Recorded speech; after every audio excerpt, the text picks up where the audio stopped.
देखो छात्रों, विवाह के लिए किसी स्त्री को विवश करना, व्यभिचारित करना या उत्प्रेरित करना सेक्शन 366 के मातहत आता है। सेक्शन 376 और 375 रेप के लिए है, जिसमें सजा के प्रावधान के बारे में हम आप सबको विस्तृत बता चुके हैं। सर, कृपया हमें 120(b) सेक्शन के बारे में बताएंगे? बैठो काजल, तुमने बहुत अच्छा याद दिलाया। अब तक आप लोग सेक्शन 362 और 361 के अपहरण से संबंधित प्रावधान के बारे में जाना। सेक्शन 120(b) भी 2 या 2 से अधिक व्यक्तियों के द्वारा कोई वैध या अवैध कार्य करने या करवाने को आपराधिक षड्यंत्र कहते हैं। ओह, टाइम इज ओवर। कल इसका विस्तृत ब्यौरा बताएंगे।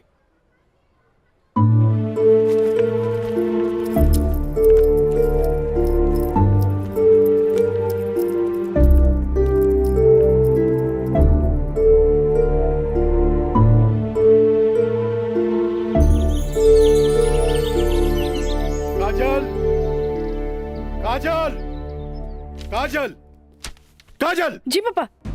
ये हम का सुन रहल बानी? तू 2 दिन से कॉलेज नहीं गेलू, आगे पढ़े लिखे के इरादा नहीं का?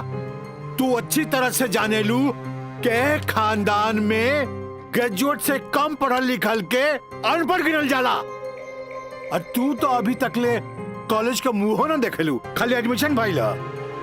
अरे हम कुछ पूछा था, हमरे बात का जवाब दो। पापा, वो कॉलेज में पढ़ाई कम और छेड़छाड़ ज्यादा होला। वाह, बड़ा अच्छा बहाना हो गई है। आजकल कॉलेज में छेड़छाड़ होके लागल है। अच्छा ये बताओ, तुहार दादी भी तक कॉलेज जात रही? वो घड़ी इक्का दुक्का लड़की से भी कॉलेज जात रही। और जब तुहार मतारी कॉलेज जाए लगली तो कुछ लड़की लोग जात रहे। वो घड़ी भी तो लड़कन सब छेड़खानी करत रहे। और आजकल तो कॉलेज में आधे आध लड़कियन सब हो गई, तो तोरा के छेड़खानी के बहाना हो गई। कान खोल के सुन ल काजल, हमरा घर में पढ़ाई लिखाई खातिर कोनो बहाना ना चली, बुझलू? काल से तू कॉलेज जाइबू तो कॉलेज जाइबू, समझ लू कि ना? का समझ लू? ठीक बा, ये कि काल से हम कॉलेज जाए। गुड, ठीक है।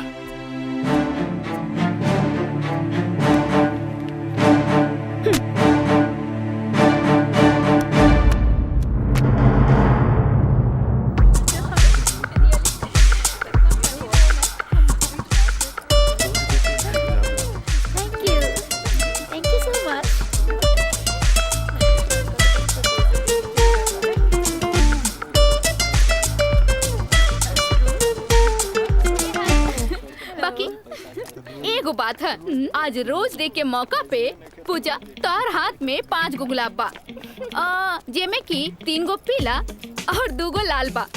एकर मतलब तोहर 3 गो दोस्त और 2 गो प्रेमी है। और हमरा देखा, हमार हाथ में तो 1 गो गुलाब है, यानी कि हमरा चाहे वाला भी 1 गो है, जेकरा हमहू चाहिए। ओ, एकरा के तो देखा, एकरा हाथ में खाली 2 गो गुलाब के फूल है, पीला। हाँ तो ठीक बाना, हमरा के प्यार व्यार के चक्कर में ना रहे के। तू आपन देखा, हाथ में बंडल भर पीला गुलाब, माने कि प्यार ही प्यार बेशुमार। तोहरे के मुबारक हो।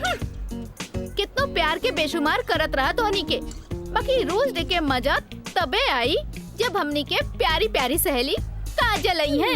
हाँ हाँ, काजल के बगैर तो तेरा रहले ना जाला। सही कहा था। अरे हाउ देखा, काजल तो होते बिया। अरे काजल, उन्हें कहा जाता रू? हमनी कखानी से तोहार यहाँ इंतजार करत रही। तोहार तबीयत तो ठीक बना? तू 2 दिन से कॉलेज ना आइलू? तबीयत की कहा है हमार, हम एकदम ठीक बानी, बस मूड ना रहे, यही से हम कॉलेज ना आई नहीं। अच्छा ये बतावा, आज रोज डे पर एकदम तोर हाथ खाली खाली काहे बा? ना कोनो दोस्त ना कोनो प्रेमी? हमरा ई सब में कोनो इंटरेस्ट नहीं है। ई गुलाब के टोकरी तोरा खातिर भेजले हूँ। ई के भेजले हो? राज बाबू महंग साहब कहले हैं कि लाल गुलाब के टोकरी काजल के दे आवो। देख लू तहनी के, आज हमारी प्यारी काजल पर कितना सारा प्यार बरसल वो राज बाबू से। लेकिन हम एक बात कही काजल, ई गुलाब के जैसन मुस्कुराइया, बाकी गुलाब के जैसन बनिया मत, काहे कि ई गुलाब की खुशबू एकर फितरत हा, तो मुरझाए लेकर किस्मत होला। तू ठीक कहलू प्रिया, ई राज के बच्चा के तो देखे के पड़ी। अरे देखे के पड़ी। ए भाई मैच एकदम नजदीक आ गइल बा। बुझात नहीं खे कि हमनी के जीत पावल जाई, समझला? हे, हार के बात करे के बाद जो अपना ससुर करे, ससुर के नाती पहले ही हार के बात करता। ए, ये देखा तारे विक्ट्री है, विक्ट्री विक्ट्री हमनी का हो। अरे पिंटू, एकरा के बता कि हमनी जीतब की हारब। जब तक हमनी के टीम में राज बा, हमनी के केहू ना हरा सकेला। केहू ना हरा सकेला।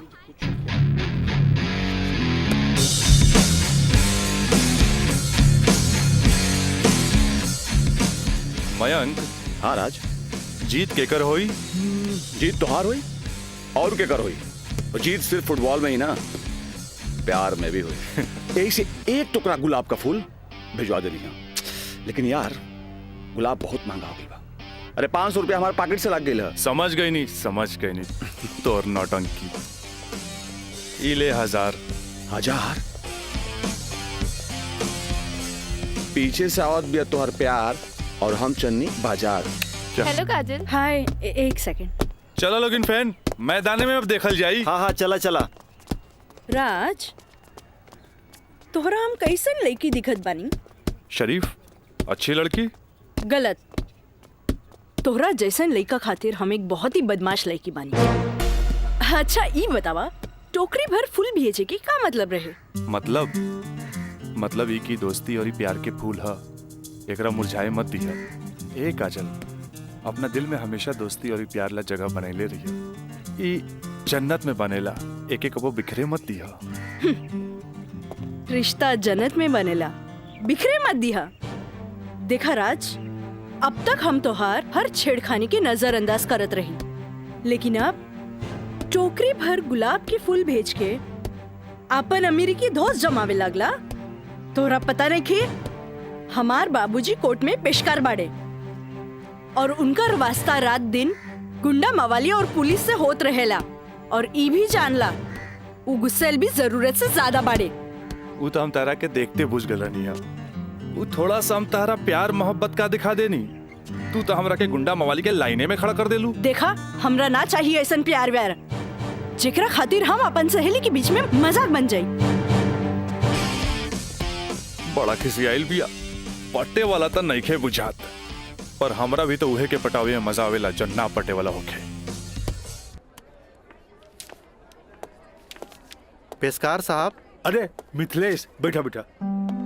Thank you.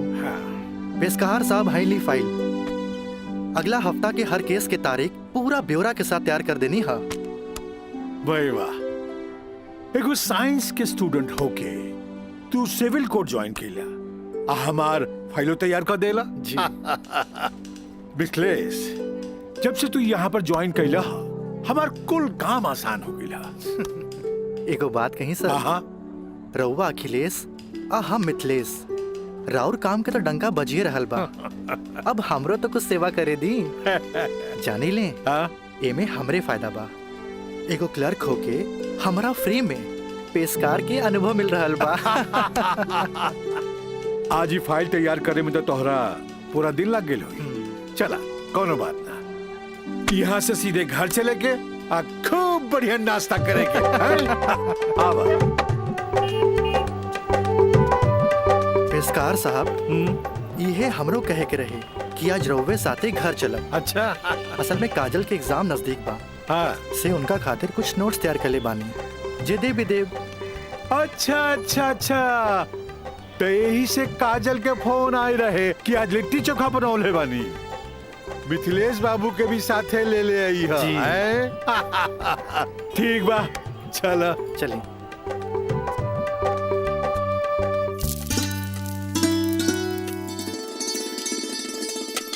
काजल। हाँ माई, बेटा तनी है बैगनवा देख तो।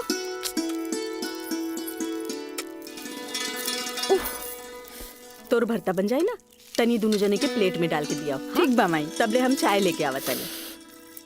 ई लिए लिट्टी चोखा।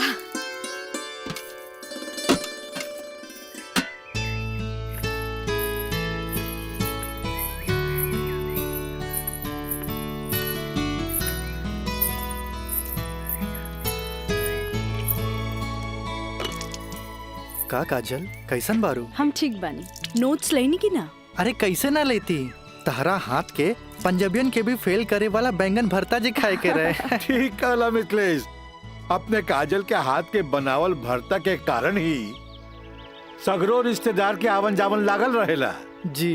वरना ये मोबाइल ते रिश्ता नाता के अलगे ही कर देला सर। जी बिल्कुल सही कहनी। काजल, हाई ला अपन नोट्स।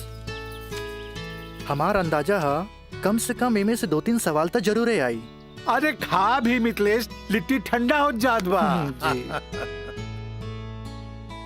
अब ऐसे भी 2 दिन तक ले तई नोट्स के हाथ लगाए वाला नहीं की, काहे कि 2 दिन के बाद फ्रेंडशिप डे जौन आ रहल बा। हाँ। रउआ का समझा फ्रेंडशिप डे? दे 300 रुपया। 300 रुपया? अरे काजल के फ्रेंडशिप बैंड खरीदे के बा। है और चढ़ाओ अपना बेटी के माथा पर है फ्रेंडशिप डे। काहे ना कोनो बड़ी सेठ से बियाह कर ले लो। अरे करम में तो पेशकार लिखल रहे, तका करती है? काम आई। हमार बाबूजी की कम समझेलू, मजिस्ट्रेट तो आइला जाइला, बाकी हमार बाबूजी की तो सारा जिला जवार जानेला। का मिथिलेश बाबू? हाँ हाँ बिल्कुल ठीक कहलू।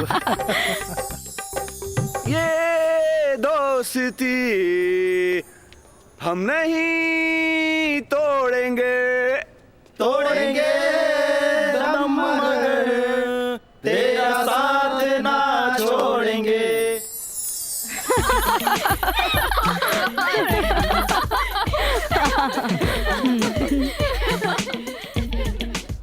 फूल बन के मुस्कुराना भी जिंदगी है, मुस्कुरा के गम भुलाना भी जिंदगी है। क्या बात है। तब मिल मिल के दोस्ती निभाना भी जिंदगी है। अच्छा, हमने के दोस्त तो बरले बानी, बाकी तू कैसन दोस्त की बात कर रहल बाड़ू? ई हमरा समझे में ना आइल। सपना, तू समझ लू का? ना, हमरा तो बिल्कुल ही समझ में ना आई। वही तो। ई का समझी, बाकी हमरा समझ आ गई। कहा तो बता दी। अरे बताओ। दोस्ती हर चेहरा के मीठ मुस्कान होखेला, दोस्ती ही सुख दुख के पहचान होखेला। वाह वाह वाह। अगर रूठ भी जाए कोई दोस्त त दिल पे ना लेवे के, काहे की दोस्ती त सुख दुख के पहचान होला। और हमार मानना बाकी अगर कोई सच्चा दोस्त रूठ जाए तो ओकरा के त मना लेवे के चाहिए। बिल्कुल सही। बाकी हम एक कर जरूरत ना समझी, काहे कि बुरा दोस्त कोयले के समान होकेला। गरम होके तो हाथ जला देवेला और ठंडा होके तो हाथ काला कर देवेला। बड़ा आए दोस्ती समझावे वाला। तू लोग सुना इनके प्रवचन, हम जाते अरे तनी रुका तो।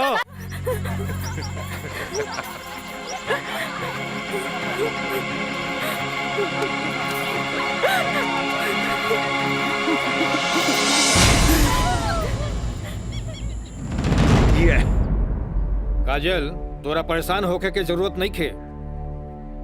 खबर भेजवैनी हा, राज आपते हुई। May I coming sir? Yes come in. का बात बस सर, आप हमके बुलाई नहीं हो? हाँ, ई का सुनतानी हम हो, तोरा जैसे स्टूडेंट के वजह से ही कॉलेज के बदनामी हो जाला। को एजुकेशन के मतलब ही ना हा कि कॉलेज में कोई लड़का लड़की के छेड़खानी करे। लेकिन सर, हम कुछ ना सुनने के चाहता नहीं। अब कोई ना कोई स्ट्रिक्ट डिसीजन हमरा लेवे के पड़ी। ठीक बा काजल, तू जा सकेलू। जी सर, थैंक यू। लेकिन सर हम ऐसा क्या कर देनी है कि काजल आपके लगे हमारी शिकायत लेके आ गई है? शुक्र मनावा कि वो हमारा पास आ गईली। अगर पुलिस के पास जईती त सीधे अरेस्ट हो जाता। बुझला, आजकल ऐसा कानून आ गइल बा कि एकरा में बेलो ना मिलेला, सीधे जेल होखेला। बाकी सर वहाँ और भी तो लड़का लेके रहले। हाँ, अरे ये तो हम कहे के चाहत नहीं तोहरा। और भी लड़की रहे, यह लड़की के छेड़े के का जरूरत रहे, वो पेशकार के बेटी के। मामला बढ़ जाई त का होई? तोहर बाबूजी के हम काम मुंह दिखैती। आइंदा ख्याल रखी है, तू जा सकेला। ठीक बा सर, थैंक यू। मयंक भाई बहुत टाइम लगिल प्रिंसिपल के यहाँ। अरे तो आबते हो यहाँ ना। का बात भइल? बड़ा टाइम लागत दला। कहत रहले हाँ, ऐसन के काहे पटावेला जौन शिकायत लेके आवे, ऐसन के पटावा जौन शिकायत ना करे। तो प्रिंसिपल साहब गलत का कहत बड़ा? पता ना काजल में का देख लेले बड़ा कि वही के पीछे भागा जात बड़ा। तोहनी के ना बुझाई, हमरा ओकरे पटावे में मजा आवेला जौना के पटावल मुश्किल बा।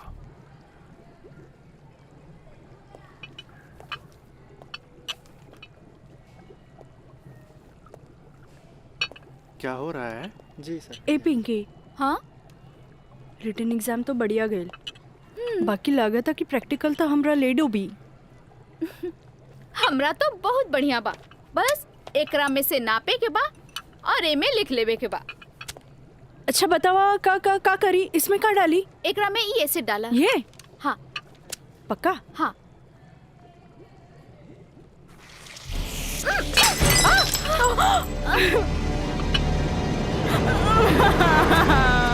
अरे काजल,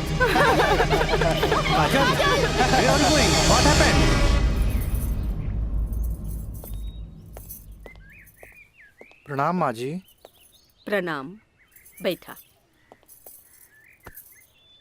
अकेले पेशकार साहब कहाँ रह गइलन? उहे बतावे के बा जे आज उनका कचहरी में देर होखी। अच्छा अच्छा।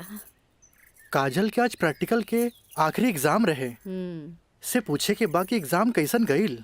अब देखा बहले तो ऐली ना, कैसन जाए कहा जाए कुछ समझ में नहीं ख्यावत।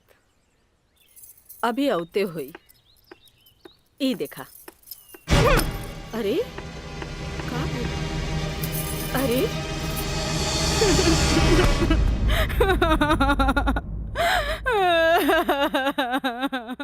काजल, काजल, ए काजल, का भइल? अरे हमनी के अनदेखी करके यहाँ के रोवे लगलू। अरे का भइल? परीक्षा तो ठीक से गई ना? अरे बोल। प्रैक्टिकल खराब हो गए, एन वक्त में टेस्ट बुक टूट गए। हम फेल हो जाए माई, हम फेल हो जाए। अरे का काजल, तू तो बड़ा जल्दी निराश हो जाली। अब केमिस्ट्री थ्योरी में जहाँ तक हमनी सोचले रहनी, कम से कम तोहरा के 40 मार्क्स तो मिलबे करी। अब प्रैक्टिकल में मार्क्स नहीं मिली तब पास होके से के रोकी? बाकी मिथिलेश बाबू, हम तो प्रैक्टिकल में छोड़ के आ गए नहीं। अरे तो का भइल? इन्विजिलेटर 0 ही दिहन ना, इतना हदीर काहे होत बारू? हाँ, एग्जामिनर अगर एकरा के इशू बना ले, अब माइनस मार्किंग करें, तब बे फेल होए के बात हो सकेला। अरे तो रो रो के हलकान भैला से का पास हो जेबू? ई देखा था, जा मुँह धो, भगवान सब ठीक करिए। जा। का ठीक करिए? अरे अब कहा होई कुछ समझ में नहीं ख्याल, कुछ ना बुझाता हमरा के। माँ जी, अब रहुआ परेशान मत होई, एकर थ्योरी पेपर बहुते बढ़िया गईल हा। अरे तो तुहार गाइडेंस रहे तबे ना। अरे साइंस के स्टूडेंट रही त गाइड कर देनी, एमे का। ता ठीक बा, अब तू ही समझावा ओकरा के। ठीक है। आई लघु हो जा चुप। भैया एक सैंडविच लाइए। हाँ हाँ ले।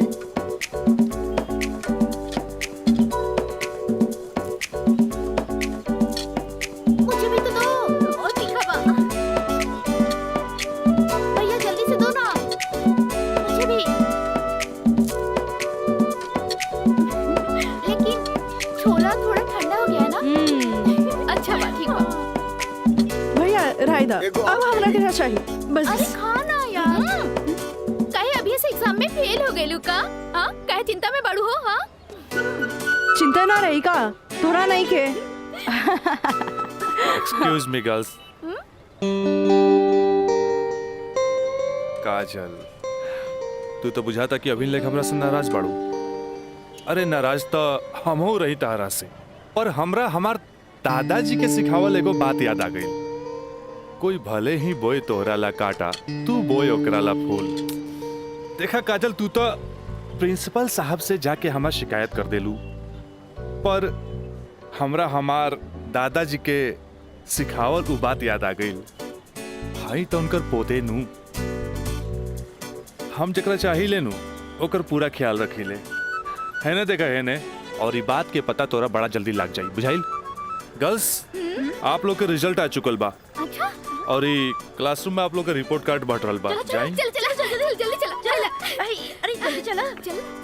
ए काजल, कांग्रेचुलेशन, आपके केमिस्ट्री के प्रैक्टिकल में 20 में 20 मार्क्स मिलल है। Mister Raj, for your kind information, हम केमिस्ट्री प्रैक्टिकल एग्जाम ही छोड़ देनी है, ऐसे अपन कांग्रेचुलेशन अपने पास रखी। हाँ। Roll number 31। यस सर।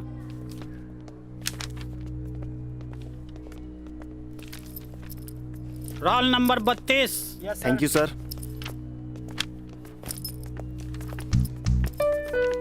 Roll number 33। यस सर। Roll number 34। यस सर। Roll number 35।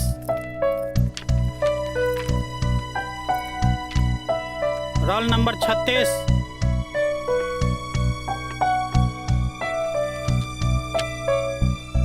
सैंतीस। Roll number 38।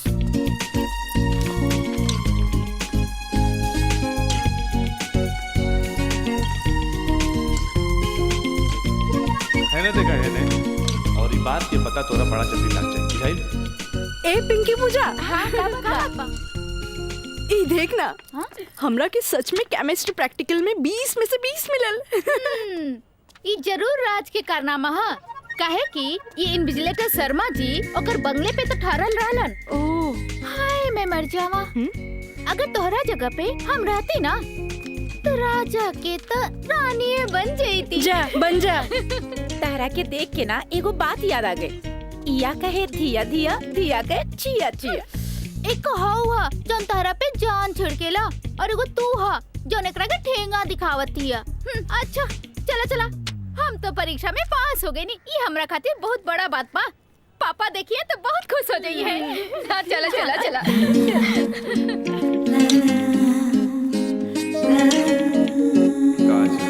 दादाजी के सिखावल एगो बात याद आ गई, कोई भले ही बोई तोहरा ला काटा, तू बोई ओकरा ला।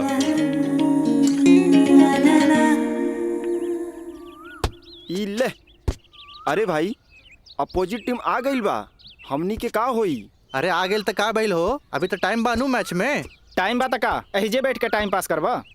ए, जब हमनी के मैदान में जाएम नु तो देख के थर्रा जाइलो, ठीक बा? अब चला जौन होई तो मैदान में देखल जाई, उहे देखल जाई। चलो राज भाई, बॉल दे। तोहनी के इतना हड़बड़ी बना तब बड़ा सन, हम आवाता नहीं। चलो लोग, चलो आवा।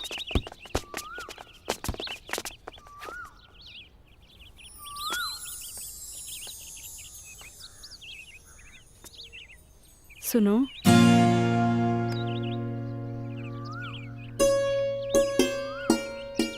Sorry Raj,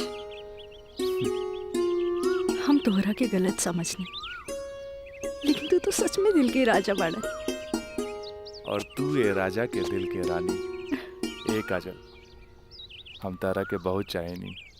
thanks for chemistry practical marks.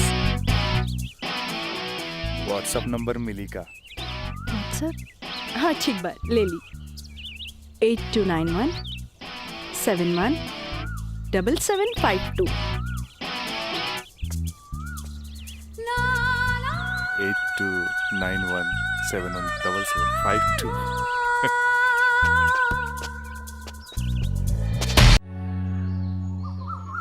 अच्छा ये बताओ यार कि तो हम लोग का प्यार, मतलब हाँ प्यार कब से चला था? काजल, बताओ ना। बाय। काजल, हम दोनों एक दूसरा से प्यार करेले, फिर भी तू हमरा से दूरी बना के काहे रहेलू? राज, हम कोनो ऐसन वैसन लड़की ना है, जब तक शादी ना होखे तब तक हमने की दूरी बनौले रखे के चाहिए। गुड, तहारी ये आदा हमरा के निक लागेला। हैने सुना? हाँ?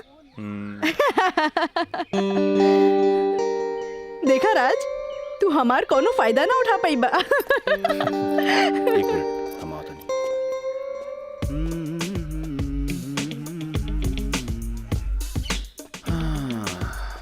राज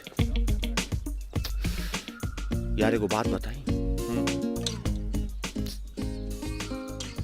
काजल अब यार हमरा के भी अच्छा लगे यार।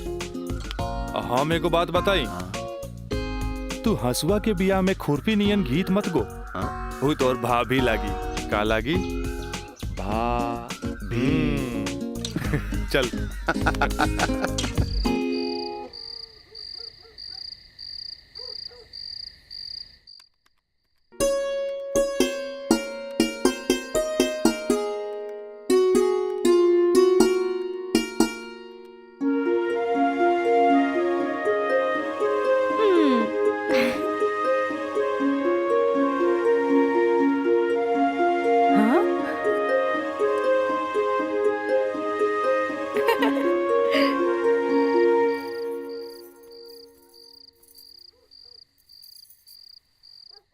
घर के सब काम निपटा ले लू। हाँ, ब्लड प्रेशर के ई लोसर एज खात खात रउआ के सालन बीत गए। अरे एक बेर डॉक्टर से पूछ लेती कहीं गोलियां तो ना चेंज करे के बा। एकर साइड इफेक्ट भी होला। एक बेर हमार बाबूजी के पैर ऐसे ही सूज गए रहे, जब गोली चेंज भेल तो एकदम ही ठीक हो गए। तू हमार कितना ख्याल रखेलू। अच्छा ये बतावा, तू अपन थायराइड के गोली खा लू कि ना? अरे कहाँ खाइला, 3 दिन से तो वो खत्म हो गई बा। का गोली खत्म हो गई? तू हमरा का बतैलू ना कि गोली खत्म हो गई। चाहे तू मरबू, तू एक दिन जरूर मरबू। फिर हमरा से ये ना कहिया कि हमार ख्याल ना रख ले। अरे जब मरिए जाए तो कहा बोला। तब तू का चाहेलू? हम जिए थे जी मर जाएं? हैं? दहाइला आज के बाद हम हो दवाई ना खाई। और मारा चढ़ गई। हाँ? तलवा के लहर माथा पर चढ़ गई। अरे तलवा के लहर माथा पर ना चढ़ी तो क्या हुई? तू दवाई ना खाइबू तब बिस्तर पकड़बू। फिर घर के चूल्हा चौका घर बाहर के देखी? अरे हमरा तो कचहरी के काम से फुर्सते ना मिलेला। फिर बैठ के तुम्हारी सेवा के करी? अरे के करे कहा था सेवा? मत करब, मरे दे, मत ले बापन कचहरी से छुट्टी। तू तो यही चाहता रू कि समाज हमरा के रनवा बन के फिरत देखत रहे।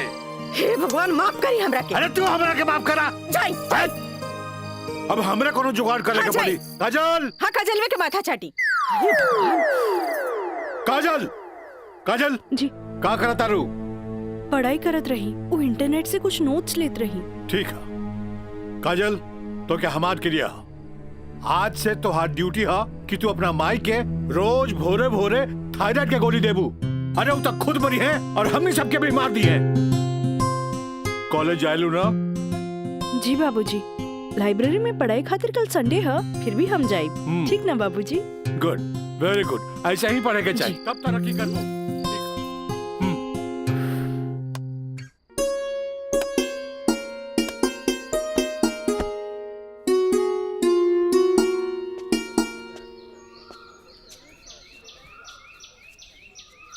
काजल।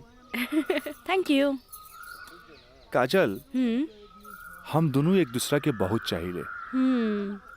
पर जब हम हमरा फ्यूचर के बारे में सोचिले तो हम देखिले कि हमार बाप के पास बहुत दौलत बा। उनकर दौलत के संभालत संभालत हमार जिंदगी गुजर जाई। हमरा ये आम आदमी नियन नौकरी चाकरी करे के फुर्सते ना मिली। अब बस तू हमरा जिंदगी में हमार जीवन साथी बन के आ जा तो हमार जिंदगी एकदम मजे में गुजर जाई। ए काजल, तू काहे ना अपना बाबूजी से हमरा बारे में बात करेलू? बाबूजी से? ना बाबा ना, हम ना बोल सकेनी। हमार बाबूजी बहुत गुस्सेल बाड़न। वाह भाई वाह, इकलौता बेटी भइला के बाद भी तू अपना बाबूजी से बात न करबू काहे कि बहुत गुस्सेल बाड़े। और इकलौता बेटा भइला के बाद भी हम अपना बाबूजी से बात ना करब काहे कि बहुत पैसा वाला बाड़े। ऐसन में तो हमनी के सपना धरल के धरल रह जाई। काजल, काहे ना हमनी के भाग के शादी कर ले जाओ? बिना बतैले भाग के शादी कैसे कर सकेनी? हाँ काजल, हफ्ता भर के तो बात रही। हमनी के भाग के कहीं भी शादी कर लेल जाए और ओकरा बाद अपना अपना बाबूजी के बता देहल जाई। सोचत का बाड़ू तारा से ऊंच कूल और धनाट घर के हई, जब तू अपना बाबूजी के बतैबू नु तो ना कर पाई है। और हमहू जब हमरा बाप के बताएब कि हम भाग के शादी कर लेले बानी तो नाहियो चाहते हुए भी तारा के अपना बहू के रूप में अपना ली है। ए काजल, हम तारा बिना एक पल भी ना जी सकीले। ठीक बा, हम कोशिश करब। इनु भइल बात। अब छोड़ा हमरा, बाय।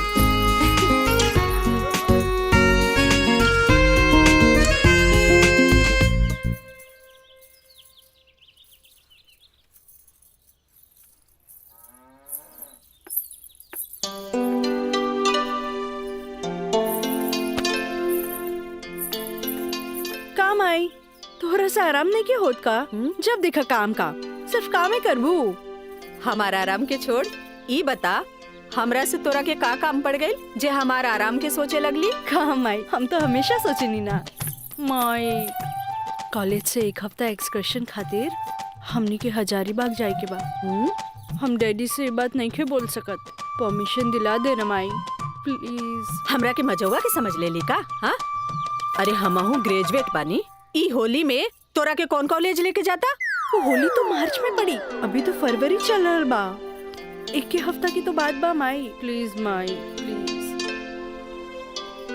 अच्छा, तोर बाबूजी आज ऑफिस नहीं खे गइलन, मिथिलेश के संगे बैठल बाड़े। कौनो शादी में जाए के बा, चल कोशिश करत आनी। थैंक यू माई। मिथिलेश, ऊ कहल जाला ना कि हाकिम के अगाड़ी या घोड़ा के पिछाड़ी ना रहे के चाहे हैं? मजिस्ट्रेट साहब के इकलौती बेटी के बियाह, यही से हम खुद चलता नहीं तो हम न्योता तोहरे हाथे भिजवा देती। अरे रउआ चलती तो उनको भी खुशी होत। हाँ, ए जी। लेकिन हाँ? ई का कहतिया? का कहतिया? अरे कॉलेज टूर पे एक हफ्ता खातिर हजारीबाग जाए चाहतिया। ये एजुकेशनल टूर आके पिकनिक? एजुकेशनल टूर अच्छा। बोली ना। ये तो निम्मन बात हो सर। स्टूडेंट्स के बाहरी दुनिया देखल उतने जरूरी है जितना विषय के ज्ञान। ठीक है, एजुकेशनल टूर होता मैं अलाउ करता नहीं, बाकी नो मटर गस्ते ओनली पढ़ाई। जी पापा। ये बतावा ये सब में कितना खर्चा आई? 2-3 हजार पापा। तू हमारे से 5,000 ले ला, ठीक है? थैंक यू पापा। चलो तू हमरा के दिखावा कि वो न्योता के कागज तैयारी हाँ, कर ले बांध देले बानी। चलो आए। मिथिलेश, हम आवत है, बैठो। जी सर जी। Thank you so much Mithilesh बाबू, अगर रउआ ना बोलती तो ये हरगिज ना मानतन। अरे वो तो हम तुहार मुंह देख के साथ दे देनी। जा मजा करा। कैसन लागल? वाह सो ब्यूटीफुल। ये कहाँ लेके आ गई ला? पहले चला था तब ना पता लगी। उतरा। अरे स्टैंडवा कहाँ चल गई?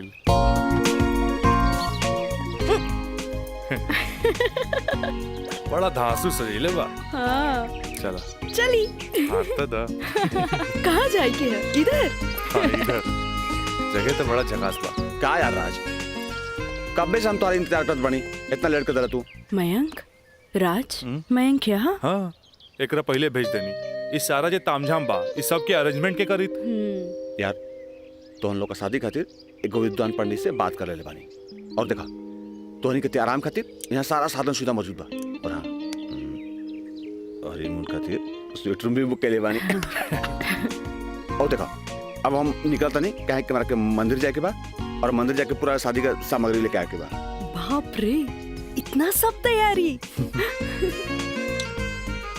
अरे शादी की करबा, हमार दोस्त राज का शादी बा। गलत बात। शादी होता हमार सपना के शहजादी काजल के राज के साथ। अच्छा देखा यार, जो तो पैसा दिला सब पैसा खत्म हो गए कुल ताम झाम में। ऐसा करा कि तू 25,000 रुपया और दे दा, क्या है कि बहुत सारा काम बाकी बाबी। पैसा के कौन बात भाई, ई ले। अगर बाबूजी अगर ये शादी करे थे नु तो लाख के खर्चा लाखों में चल जाई। दोस्त महिम रिश्तेदार पूरा शहर के बुलाई थे। और वैसे भी तो बाबूजी जब रिसेप्शन पार्टी दी है तो जाई खर्चा बढ़ी। अच्छा हम निकल रहे हैं, बहुत सारा काम बाकी बा। ठीक बा, तू लोग आराम कर, चलो बाय बाय बाय। तो काजल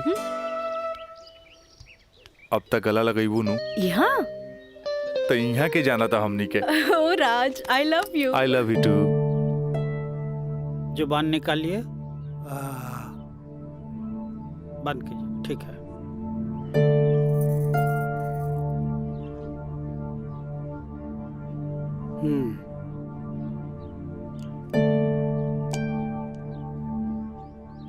सांस लीजिए और जोर से।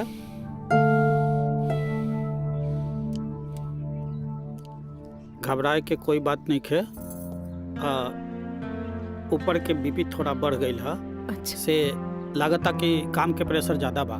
जी नया मजिस्ट्रेट आइले हाँ से कुछ ज्यादा ही फाइल इनके हवाले कर देले हाँ। ठीक है, ठीक हो जाई। अभी आंख लगल बा, सोए दिन का के। और हाँ, पानी पियावल करी, काहे कि पानी पियला से पेशाब यानी यूरिन पास हुई तो रिलैक्स हुई है। जी जी बाकी दवा वही चली। जी ठीक बा? डॉक्टर साहब। जी। डॉक्टर साहब हाईली अपन फीस। ई का करतानी, जे आदमी पेशकारी में हमरा से कहियो फीस ना ले ले, उनका से हम फीस ली रह दी। डॉक्टर साहब थैंक यू, थैंक यू। प्रणाम डॉक्टर साहब।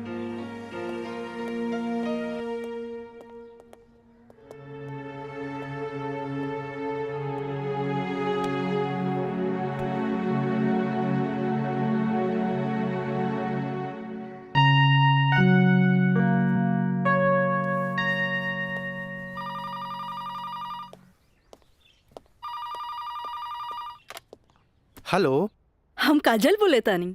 हाँ काजल बोला, कैसन बारो? माई बाबूजी कैसन बाड़न? बाबूजी के तबीयत खराब बा। बीपी बढ़ गई हा, से सुतले बारन, उठाई का? हाँ, नहीं छोड़ दी, यहाँ सब ठीक बा। आप कैसन बानी? हाँ हम तो ठीक बानी। माई के बुलाई का? ना, रहे दी, आके हम सरप्राइज दे। Okay bye. Okay bye. केकर फोन रहे? काजल के। अच्छा वहाँ के ठीक बारी, अच्छा खोज खबर लेत रही। अच्छा माँ जी, हम चलत तानी, सांझ के फिर से आ जाए। ठीक बा।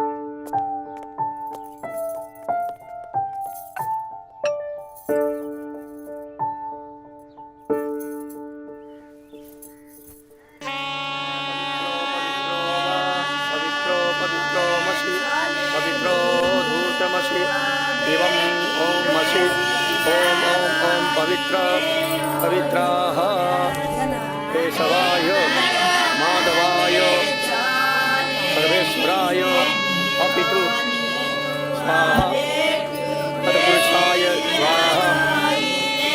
ओम नमः स्वदन्ताय सहस्राक्षाय सहस्रपदे पूर्वशे पवित्रमशे सर्व ऊर्ध्वमशे चन्द्रमशे वामाय ओम ओम बुधाय ओम पवित्रो वा पवित्राय नमः सावित्रे नमः पवित्रे नमः तत्पुरुषाय सर्वेश्वराय नमो नमः। ऊर्ध्वमशे पवित्रमशे सर्वमशे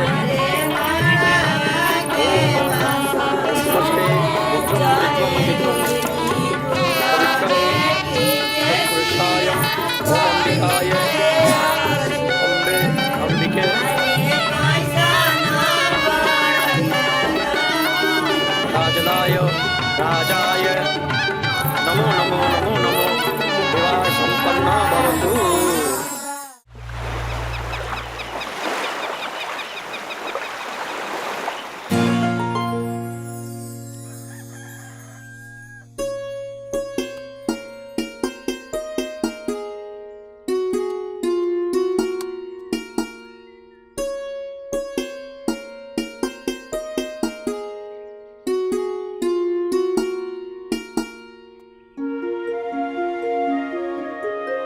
काजल, काजल,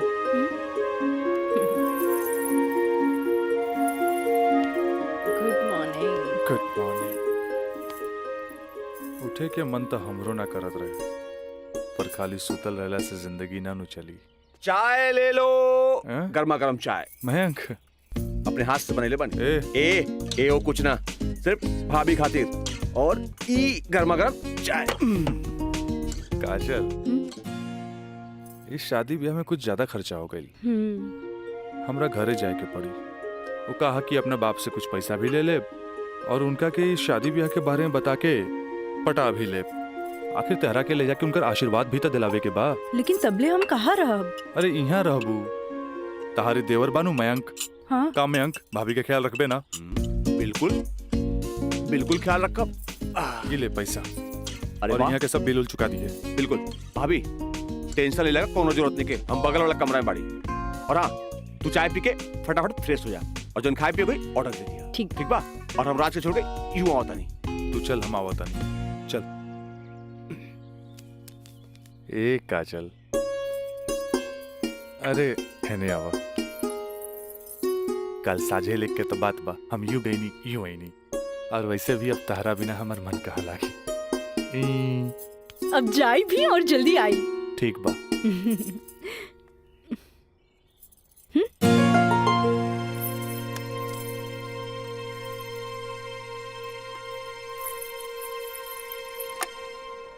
हेलो, हाँ। अरे देख रही हो कि मैं ऑफिस में हूँ, कितना काम पड़ा है, कितनी फाइलें पड़ी हैं, और तुम हो कि ये ले आइएगा वो ले आइएगा। हद कर दिया तुमने यार। मैं कम इन सर? कम इन। अखिलेश बाबू कैसन बाड़न? जी बीपी तो कंट्रोल में है, बुखार के वजह से थोड़ा कमजोरी आ गई है, यही से शुक्रवार तक की छुट्टी की अर्जी दे ले हैं। कोनो बात नहीं खे, दिन रात काम करे वाला आदमी के अरे थोड़ा बहुत आराम तो चाहिए ना। जी कह दिया ऑफिस के चिंता न करे जी, जब वो ठीक हो जावे तबे ऑफिस आवे। ल एकरा के फाइल में लगवा दे। Thank you sir.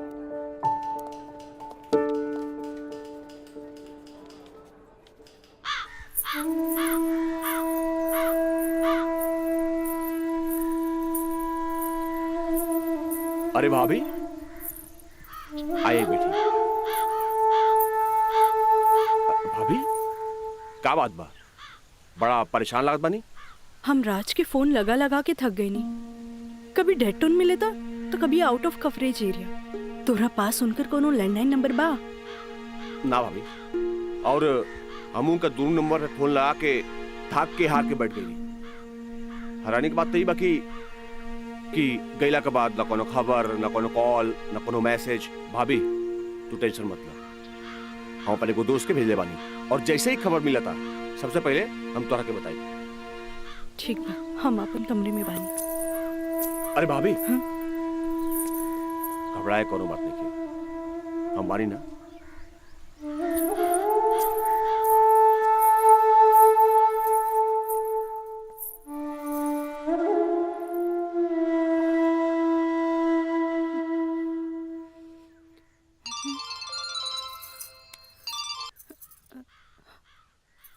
Kajal, trip कैसन जा रहल बा?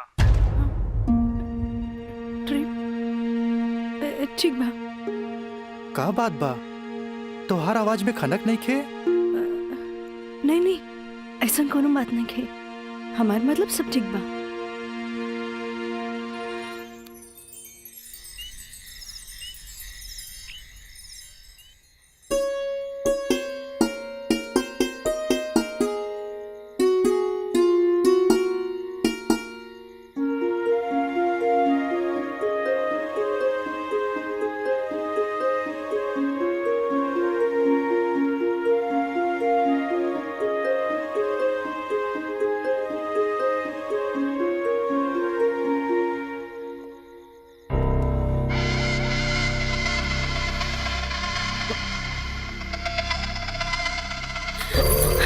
देवर जी, मयंक, ये क्या बदतमीजी है? चल जाइए यहाँ से, वरना राज के बता दे। किसे? राज से? राज से? वो भाग गए? हाँ? आवेला नहीं खे? हाँ? तोरा क्या पता? हाँ? ये भी कुछ हो रहा बना? सब ओकरे प्लान के तहत हो रहा बा। वो तो तोरा के भोग के और भौरा जैसे चूस के भाग गए। काजल, पता बा जब तो के पहला बार देख ली तू पहली नजर में हमके पसंद आ गई और हम तो के दिल से चाहे लग गई। काजल, आज दिल से चाहे लग गई। तुझे कहा तारा कहो सच बा? सच ना, 16 आना सच बा। ये बात हम तुझसे बहुत पहले बता देती, लेकिन क्या करी, ये मेरी और मेरी हमार मुंह बन के तरस। देखा, तू गरीब, हम गरीब, हम तो क्या अपना काजल? हाँ, हमसे ब्याह कर ला, हम तो क्या अपने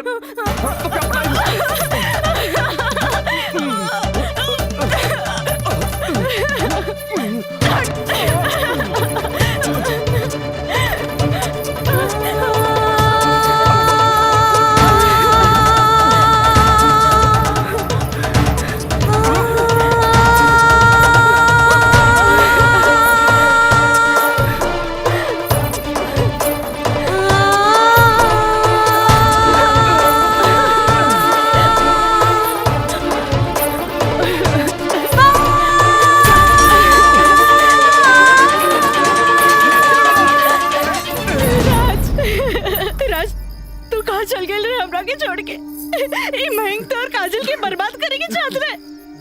तू बोलत काहे नहीं कि राज बोली ना। हम जहाँ भी गए रही तोरा का मतलब बा? और ये मयंक वैसे भी तोरा सारा के सारा सच्चाई बता देले होई। ये हमार बदला है काजल, बदला। प्रिंसिपल से शिकायत करके ते हमरा के पुलिस और कानून के धमकी त दिला देले रहलिस, पर अब ब्याहता बन के सुहागरात मनेले बाड़ी।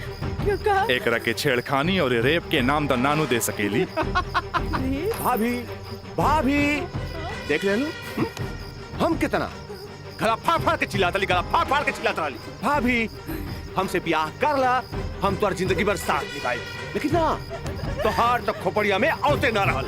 देख ला। ठीक है ही तो कहत आई। हाँ? एक चल तू मयंक से ब्याह कर ले, ऐसे भी एकरा हमार जूठन खाए की आदत बा। तू अब बस हमारे को जूठन बारू, जूठन जूठन।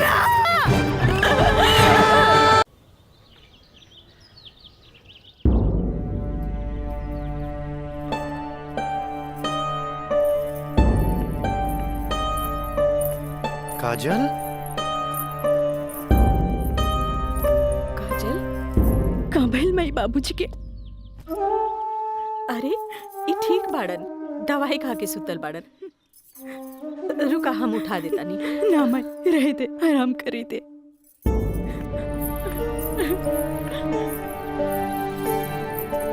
काजल का भइल सर? सर का भइल?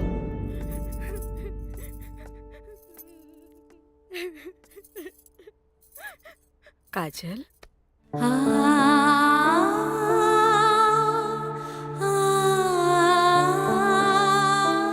अरे इतना रोवे की कोनो जरूरत नहीं है बेटी। तोर बाबूजी ठीक बाड़न। अरे वो तो बुखार के कारण ब्लड प्रेशर बढ़ गई रहे। इतना परेशान मत हो, इतना परेशान मत हो माई। हमरा से बहुत बड़का गलती हो गई। हम एक्सकर्शन में ना गए रहे, बल्कि हम अपन बॉयफ्रेंड के साथ गए रही। और वो हमरा के दगा दे गए।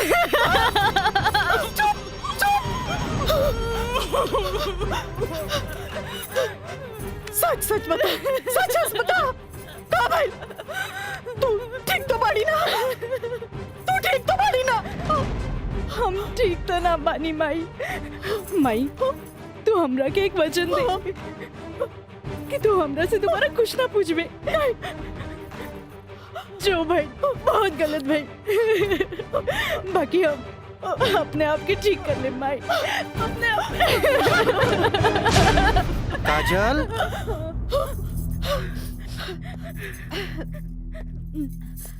काजल, बाबूजी तोरा के बुलावत आ रहे।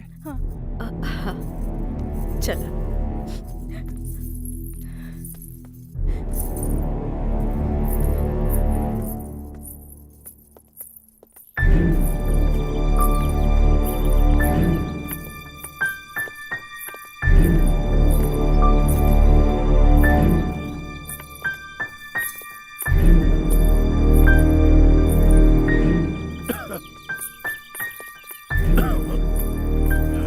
प्रणाम बाबूजी। अब तबीयत कैसन बा? आ गइलू बेटा। ठीक है बा। तू बतावा तो ट्रिप कैसन रहा और अब आगे पढ़े के का प्लान बा बेटा?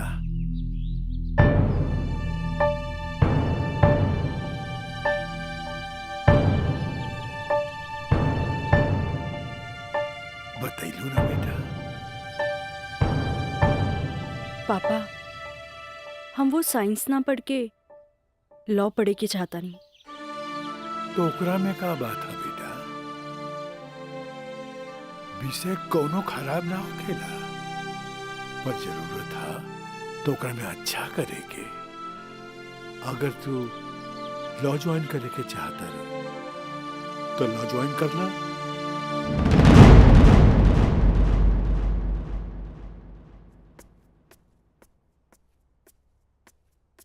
का काजल बेटिया, तबीयत ठीक बानू? क्लास कब के खत्म हो गई? तू बैठल वारू, बंद करे के रहे। हाँ काका, रूम लॉक कर दी। हम तो बस ऐसे ही बैठ गए रही। अच्छा।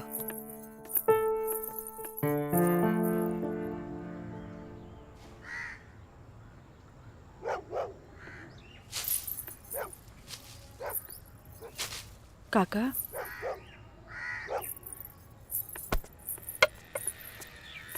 अरे बिटिया, तू फिर आ गेलू? अरे हम कई साल से देख रहल बानी कि हर 3-4 महीना पर तू आ जालू। पर बिटिया, राजा तोहरा से नइखे मिले चाहता। वो बड़ लोग हवन, उनकर जिंदगी में तारा जैसी लड़की की कीमत चाय के कुर्बा के बराबर हा, जे पी के फेंक देवलन। काका, तोहरा का लागता कि हमें को फिकल कुर्बा है? नहीं बिटिया नहीं, ऐसे बात नहीं की। जे हम देखिला से बताइनी। बिटिया, हम उनकर घर के नमक खैले बानी, फिर भी जब जब तू आयलू हम उनका बताइनी। पर राजा बाबू है कि एक कान से सुने ना और चल जालन। पर बिटिया, हम वहां के नौकर हैं, फिर भी अगर हम तारा काम आ जाए ना तो हम अपना एक बहुत खुश नसीब समझब। काहे कि तू जब जब आवे लुनू हमारा देखल नहीं जाला बिटिया। काका, अब की बार उनसे कह दियो कि काजल आखिरी बार आयल रहे। एगो घड़ा रहे जेकर पानी ऊपर तक भर गई।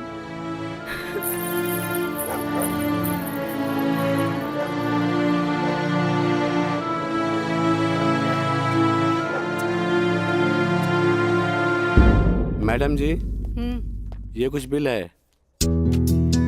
कारपेंटर बिल है, ये टेलीफोन बिल है और ये लाइट बिल है और कुछ वगैरह वगैरह काफी बिल है, आप देख लीजिए। माँ, ये मैनेजर साहब तारा के महीना भर के बिल और खर्चा के हिसाब दे देले। अब तू उठबू, उठ के जईबू, अलमीरा खोलबू, चेक निकलबू, फेना के बैठबू, तब साइन करबू। हमरा माई के कितना काम करे के पड़ी। यही ला हम सोचने की काहे ना चेकबुक वाले के हम ही आ जाई। नीमन कैला।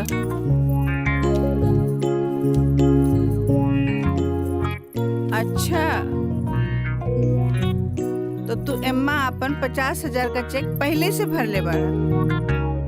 तभी तो हम समझे कि माई के इतना मस्का काहे के। माई, अब तू ही बताओ कि इतना अमीर बाप के लड़का हई तो दोस्त महीन के टाइम टू टाइम पे पार्टी तो देहे क्यों पड़ी ना? देव तो हमरा बाप के ना कट जाए की ना? का मैंने सब बिल्कुल राजा बाबू। जी। ले अपन बाप का ना कोच कर। इनु भइल हमरा दुनिया के सबसे बेस्ट माई वाला बात। Love you Mai. मैनेजर साहब। जी मैडम। इस सब रसीद आप एक साथ पूरा बिल कह के हमरा के दें, हम एक गो चेक काट देते हैं। जी मैडम। ठीक है। जी मैडम।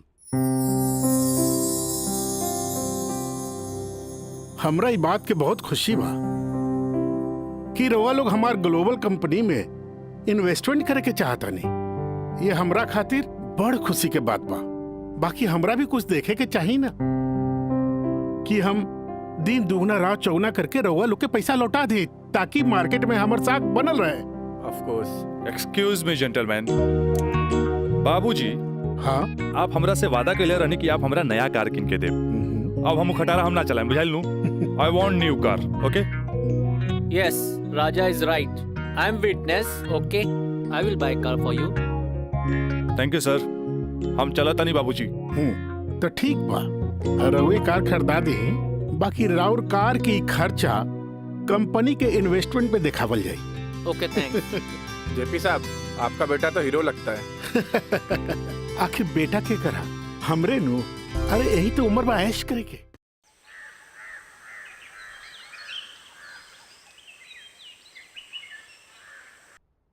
काजल जी। तारा के देख के हमें 4 साल पहले का काजल याद आवतिया। याद है तारा के? मिथिलेश के साथ डरत डरत तू हमरे चेम्बर में आ ललू लॉ कॉलेज में एडमिशन खातिर हैं? ई कानून के पढ़ाई कैसे एगो लड़की के बहादुर और समझदार बना देवेला। काजल, हम चाहता नहीं कि पहला केस तू खुद अपने लड़ा, कैसन रहे? लेकिन सर। तू घबरा मत, हम तारा बारे में केहू से कुछो न कहनी है। देखा, ये वकील लोग अपने क्लाइंट का सीक्रेसी अपने साथे चिता में ले जालन। बैठा। हाँ, तो केस ये है कि मुवक्किल एक गरीब लड़की है जेकरा के शादी का झांसा दे के पहले भोगल गई और बाद में जूठन की तरफ फेंक दी। वो दहेज के केस न कर सकत रहे काहे कि वो गरीब रहे। वो रेप के केस न कर सकत रहे काहे कि वो अपने घर वाले के मुंह पर गालिक न पोते के चाहते। वो प्रताड़ना का केस भी न कर सकत रहे काहे कि वो घर में कब्बो रहली नहीं। अब वही मुवक्किल का केस तो के लड़ेगा। अब वही गरीब लड़की का केस एक पढ़ा लिखल समझदार वकील के लड़ेगा। काजल, हमरे नजर में तू एक मर्द लड़की बाड़ू। हमें फख्र बा कि तू हमारे असिस्टेंट बाड़ू। आई एम प्राउड ऑफ यू बेटा। जी सर, थैंक यू।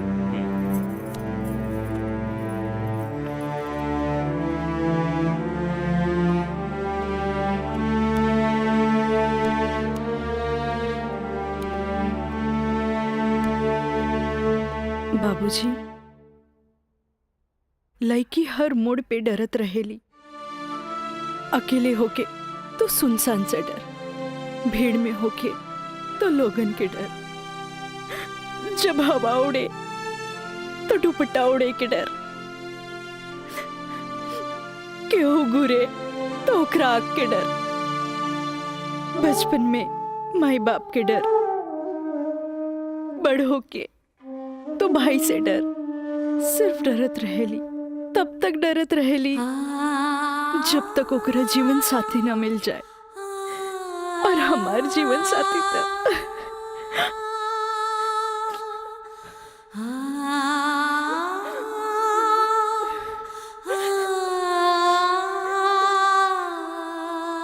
बाबूजी,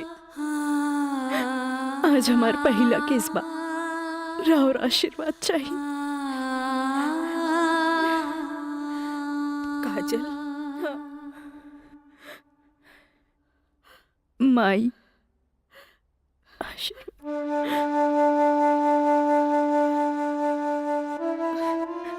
तोरा के वचन तो हम दे चुकल बानी, कुछ ना पूछेगे। बाकी जौन काम में तू लगल बाड़ा, हमारा आशीर्वाद बा तोरा के कामयाबी हासिल हो।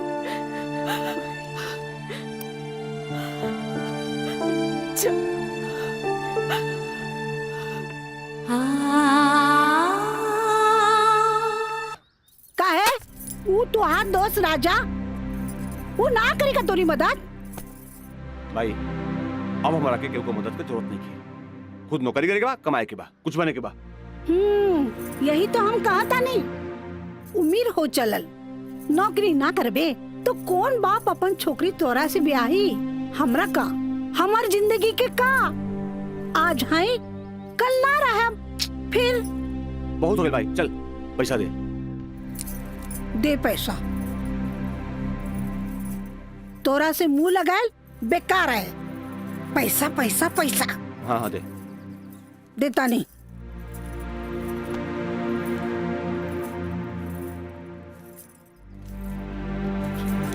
कितना? हम गिन ले ली। दे 500 और दे। ना नहीं। 500 और दे। का है?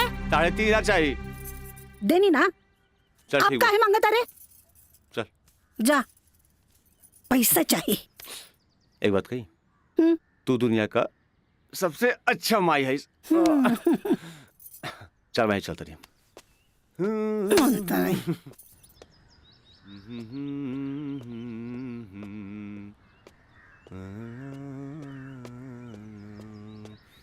मयंक,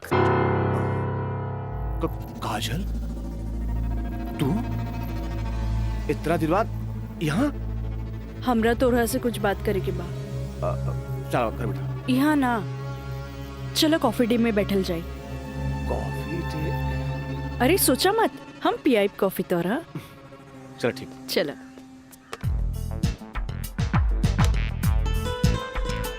इला। Thank you. पिया ना।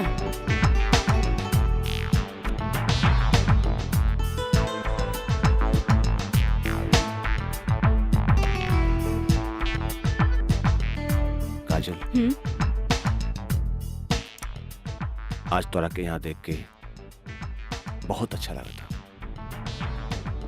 और एक बार बताई, पिछले 4 साल में कौनो ऐसा दिन ना गुजरल, कौनो ऐसा पल ना गुजरल जिसमें तुके याद ना के लोग। अच्छा कुछ छोड़ा, ये बताओ कि आज हमार किससे याद होगी? पहले हम अपन अतीत से लड़त रही, लेकिन अब हमरा लागता कि हमें सेटल हो जाए के चाहिए। बाकी तो ही बा कि के अपना ही हमरा के। अगर तुके प्रॉब्लम ना होके तो हम तोहरा के अपनाए। लेकिन हम गरीब हैं। अरे तो हम कौन अमीर बानी? हम तो गरीब बानी। हम और तू चाहिए तो अमीर हो सकत हैं। वो कैसे? हमार साथ दे के। जिंदगी भर साथ दे। ऐसे ना, प्रॉमिस करा। प्रॉमिस। चला। चला। हाँ।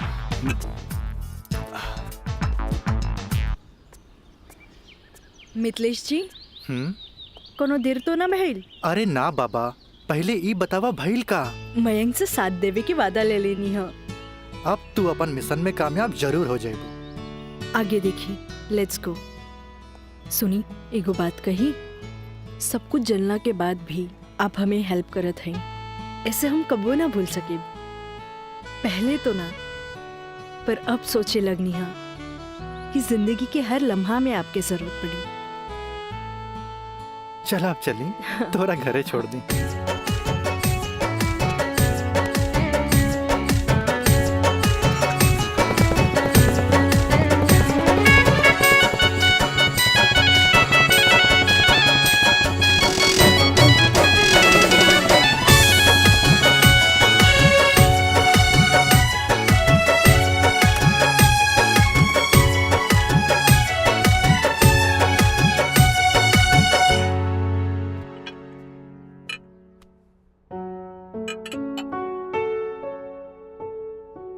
सुनी, एगो बात कही, सब कुछ जलना के बाद भी आप हमें हेल्प करत हैं, ऐसे हम कबो ना भूल सके। पहले तो ना, पर अब सोचे लगनी है कि जिंदगी के हर लम्हा में आपके जरूरत पड़ी। खाना लगा दी? ना भोला, आज तक ऐसा ही पेट भरल है। आज ना खाई बपने? ना। ठीक बा।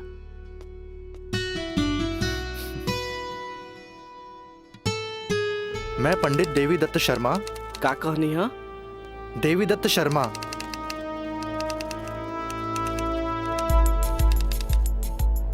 17 मई के भाईल। अच्छा भैया तनी जल्दी करी, देर होता। ली दीही।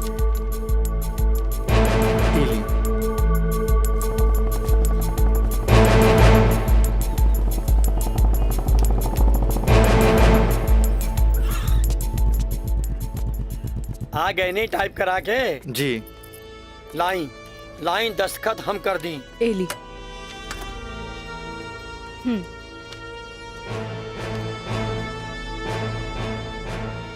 जय गणेश। ई कामता हो गई। अब बैंक के दस्तखत लेवे के पड़ी। वो आप हमरा पे छोड़ दी, वो हम ले ले। ठीक है।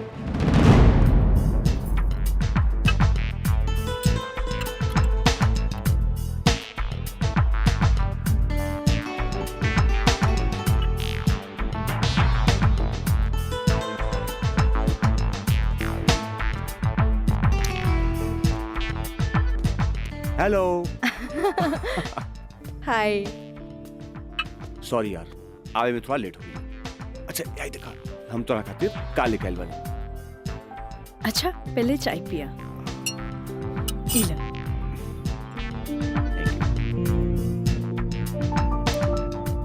अंगूठी सोना के? हाँ। वो है इतना हल्का? मन तो रहे कि हीरा के लेके आई थी, लेकिन का करी, पैसा का तंगी। अच्छा ई बतावा, खुशहाल जिंदगी जिए खातिर तोहरा कितना पैसा चाहिए?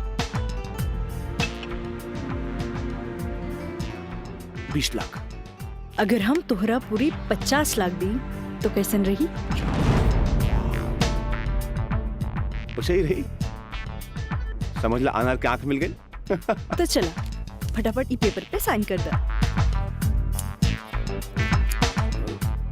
अरे पढ़ा मत, यही से हमनी करोड़पति बन जाए। हाँ, हाँ ल। ठीक। डॉलर भी कदम तो गिरब तो हर बहिया में ना।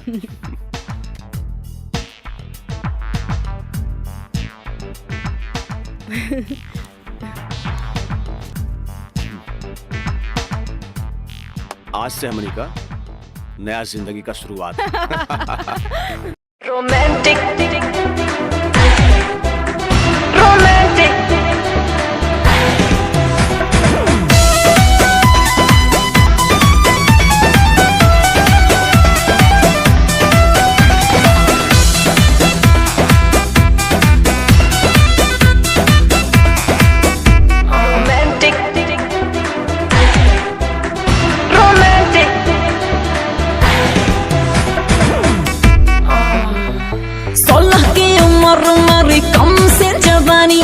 खोज रही हूँ ऐसा मुंडा जो हो खानदानी।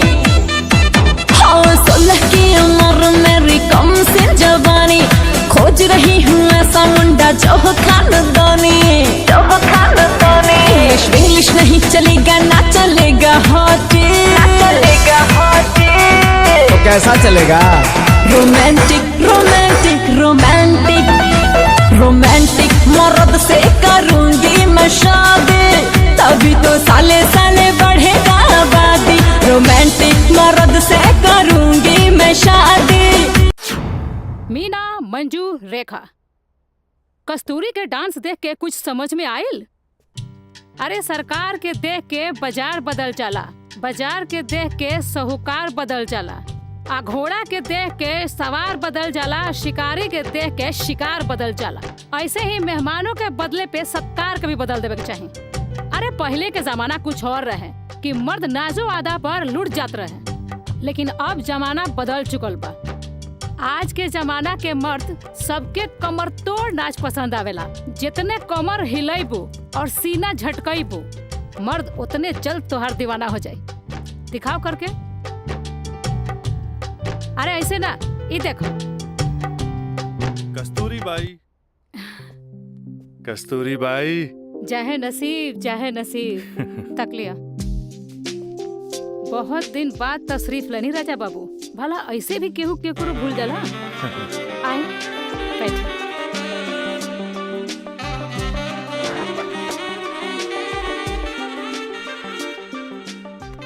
ना कस्तूरी बाई, हम भुलाइल नहीं की।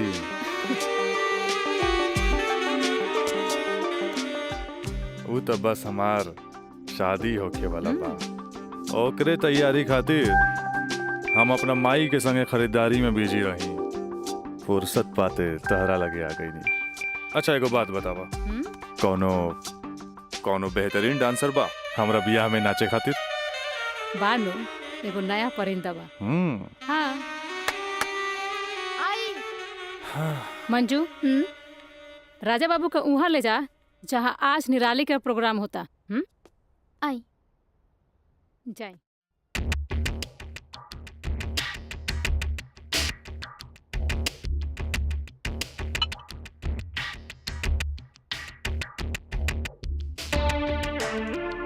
कस्तूरी, तहार निराली हमरा बहुत पसंद आई। पसंद तो आ गल राजा बाबू, लेकिन ओकर रेट तनिक कड़क बा। पूरा 5 लाख लेतिया। लाख 2 लाख तो हम तहरा पे ऐसे ही उड़ा दिला, तब 5 लाख कौन बड़का चीज बा? ओकरा से कह दिया हमारे बियाह में अगर उ कमर तोड़ नाच करी ना, हम ओकरा सोना ना जराओ हीरा के अंगूठी देव, उहो अपना तरफ से। और बाकी के रिश्तेदार जे ओकरा पैसा दी हैं वो अलग बात। एक कस्तूरी, हीरा के अंगूठी केहू ऐसे ही ना देवेला। अच्छा, तो ऊ रवा दिलो दिमाग में इतना घुस गइल बिया। अच्छा एगो काम कर, तनी हेने लावा, हमरे तरफ से ई ला। हाँ डैडी, का बात बा? तू जहाँ बाड़ा जल्दी से चल आवा। ठीक बा, हम अभी आओ तानी। बड़ा कमजोर बराउर ये ना मुराद इश्क, ऐसे उतारा के जाम लहले बगैर चल देनी। हाँ कस्तूरी भाई, डैडी के कुछ जरूरी काम आ गइल बा, से जाए के पड़ी। ठीक बा, अब डैडी के फोन आइल ह ते में हम का बोली। चला तनी, बाय।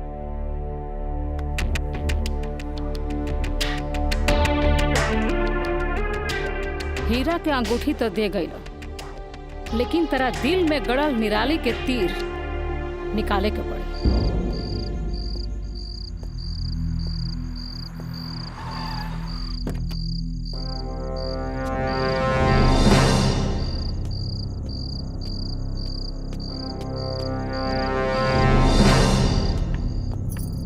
क्या बात बा डैडी, इतना अर्जेंट में क्या बोले नहीं हमरा के? राजा, हाई हम का देखा तानी? कौन लेखी बिया काजल? अपना मुंह में करखा लगावे खातिर ओकरा से बियाह कर लेला और फिर ओकरा वही छोड़ के भागीला। अब वो अपना हक मांगतिया। बाबूजी, हम ऐसा कौनो लड़की के नहीं जानत। ए माई देखा था इसको कैसे झूठा इल्जाम लगावता है हमरा ऊपर ही। राउर का दिमाग खराब हो गई बा। अरे जे हमरे लड़किया के ऊपर लांछन लगावत बानी। हमार दिमाग नहीं के खराब भाई, हाई देखा, हाई कोर्ट से नोटिस आइल बा। भगवाने बचावा घर के, लागत कि जगदम्बिका पाल के नाक कटिए के रही। केस नंबर 5078, काजल सिन्हा वल्द स्वर्गीय अखिलेश प्रसाद सिन्हा व राजा सिंह वल्द जगदम्बिका सिंह।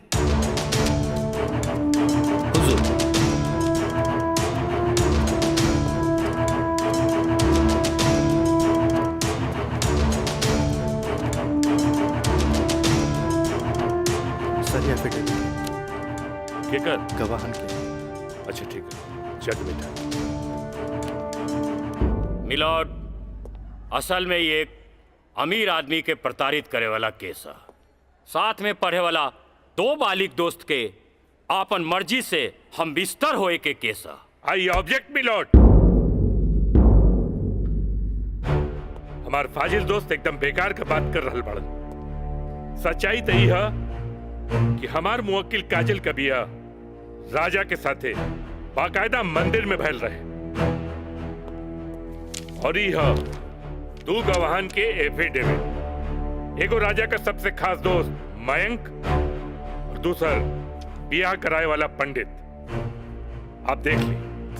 4 साल बाद हमार फाजिल दोस्त के मुवक्किल कहाँ रहले? सच्चाई तो ई बा जज साहब कि हमार मुवक्किल राजा के शादी रोक के रुपया ऐठे के एगो षड्यंत्र बा, षड्यंत्र। शादी? कैसन शादी? अरे राजा का शादी तो पहले ही हो चुकल बा। अगर दोबारा शादी भइल ना तो तोहार मुवक्किल जेल जाई, जेल। बस जज साहब बस, हमू इनका से यही पूछा तानी कि आखिर ये किस्सा 4 साल बाद ही काहे उठावल गई, बताई? हम बतावा तानी जज साहब।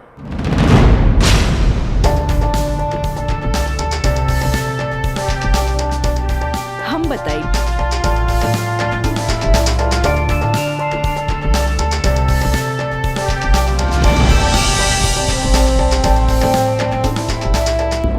मिलॉर्ड, हम चाहे कि ये केस हम खुद लड़ी। ई रहल हमार बार ऑफ अटॉर्नी के रजिस्ट्रेशन।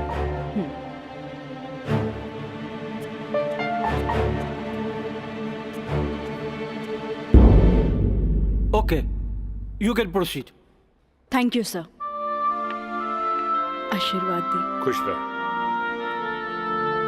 चल। मिलॉर्ड, बचाव पक्ष के वकील बार बार पूछा तारे कि 4 साल हम कहाँ रही। मिलॉर्ड, 4 साल इनके मुवक्किल राजा जैसन तमाम मुजरिमों के सजा दिलावे खातिर ई चोंगा बहुत जरूरी रहे।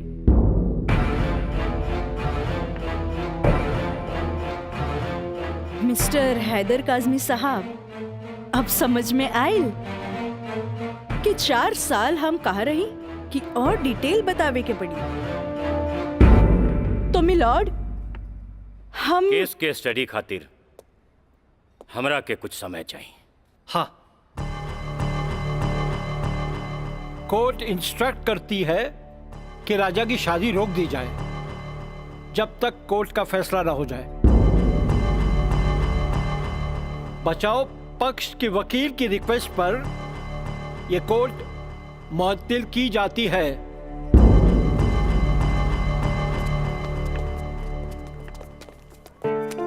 बहुत सही किया। देख के घबरा गई, तुरंत चल गया। बहुत अच्छा। ए वकील साहब, कोर्ट से समय काहे ले लेनी हो?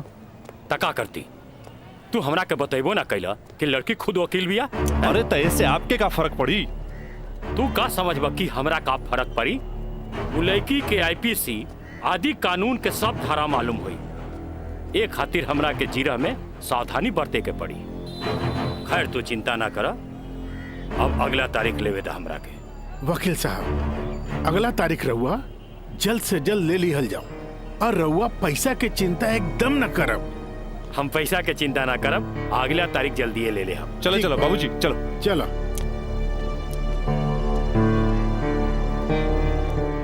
हेलो, हाँ, अब फिक्र करे के बात नहीं के।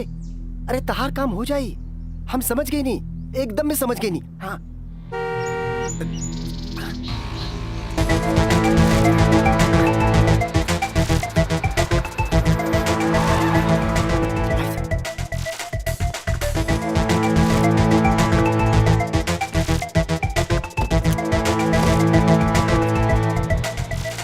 हटा ना, ये पाइप पे कर दिया है। रखा था नहीं।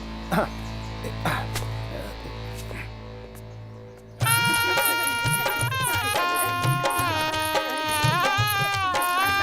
बंद करो ये सब नौटंकी, ये शादी ना हुई।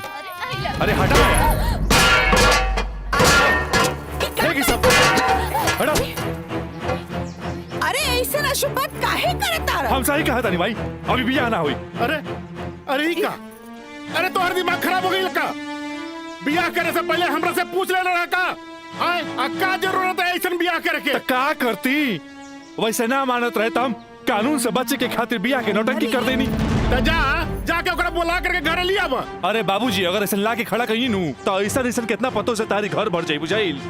तो फिर का करबा तू? अब हम देखे हमरा का करे के बा। बहुत हो गई, बहुत हो गई। देखा देख रहा लू ना तू? एकर दिमाग चल गई बा।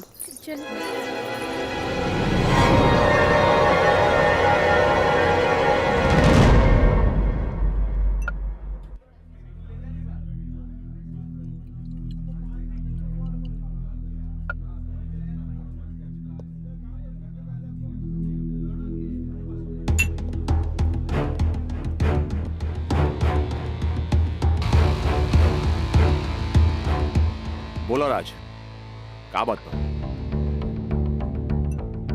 पहले पेट तब भी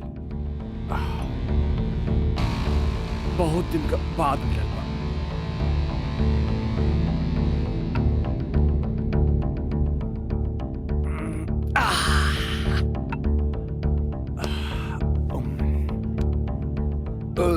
अब बतावा क्या बात बा? मयंक,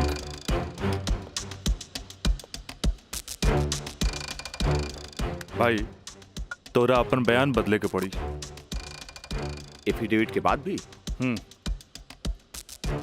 दोस्ती खातिर।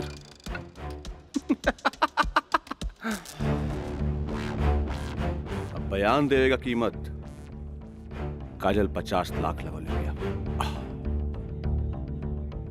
बयान बदले के बाद बयान बदले का कीमत 1 करोड़। 1 करोड़? यस,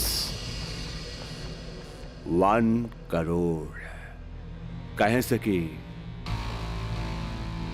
हमरा काजल से ब्याह करके सेटल भी होके के बाद, और हम तोरा जैसा अमीर त नहीं की। और हाँ, अगर डीलिंग मंजूर होके तो तारीख से पहले आ जाइए। अच्छा, हम चलत नहीं।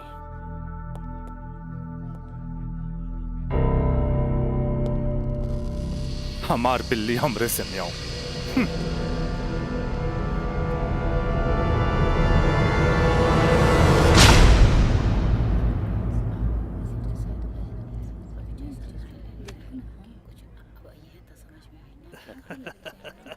आज हम ही जीतब। केस बहुत बढ़िया बा।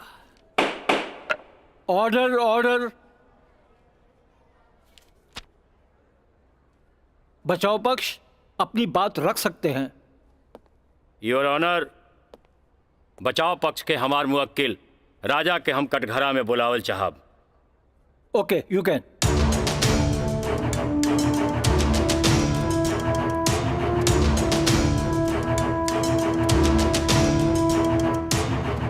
हम गीता पे हाथ रख के कसम खाता नहीं, जे भी कहब सच कहब, सच के सिवा कुछ न कहब। हाँ तो मिस्टर राजा, आप अपन बचाव में का कहल चाहते नहीं? जज साहब, हम ये बात माना तानी कि हम और ये काजल कॉलेज के दिन से एक दूसरे के चाहता नहीं। अपना अपना मर्जी से हम दोनों भाग के शादी भी मंदिर में कर लेनी। होटल के बिल और शादी के खर्चा कुछ ज्यादा हो गए रहे, यही से हमरा घर वापस आए के पड़ल। पर जज साहब, हमार इरादा बिल्कुल नेक रहे। हम सोचनी कि हम घर वापस आके अपना पिताजी से कुछ पैसा भी ले लहब और उनका के शादी के बारे में कुछ सच्चाई भी बता दे। जज साहब, हम बिल्कुल निश्चिंत रहे कि काजल के देख रेख ला वहां हमार जिगरी दोस्त मयंक तो बढ़ले बा।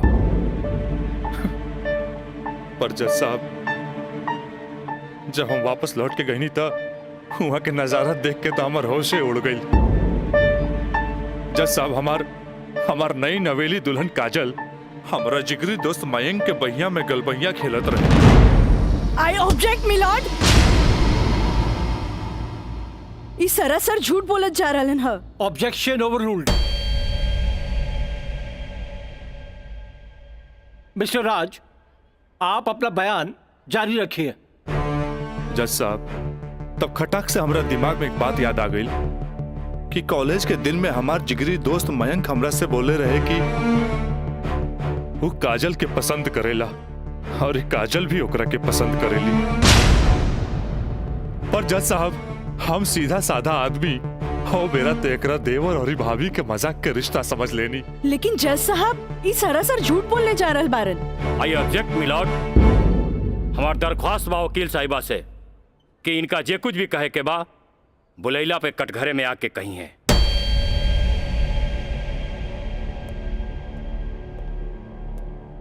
आप कंटिन्यू कर सकते हैं मिस्टर राज।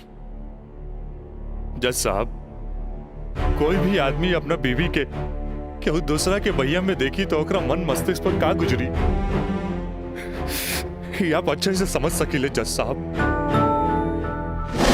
मिलॉर्ड, ई सरासर झूठ के पुलिंदा आपके सामने रखल जा रहल बा। कोर्ट के गुमराह करे की कोशिश कइल जा रहल बा। तया पानी ना कोर्ट के सही रास्ता दिखावे वाली। अरे घबराई ना, जल्दी ही रहुओ के बयान देवे के समय मिली।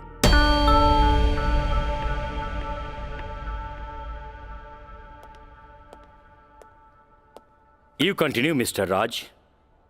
जज साहब, समय के साथ साथ हम तो अपना आप के समझा लेनी और एक बुरा सपना समझ के हम सब कुछ भूल के काजल के अपनावे खातिर भी तैयार रही।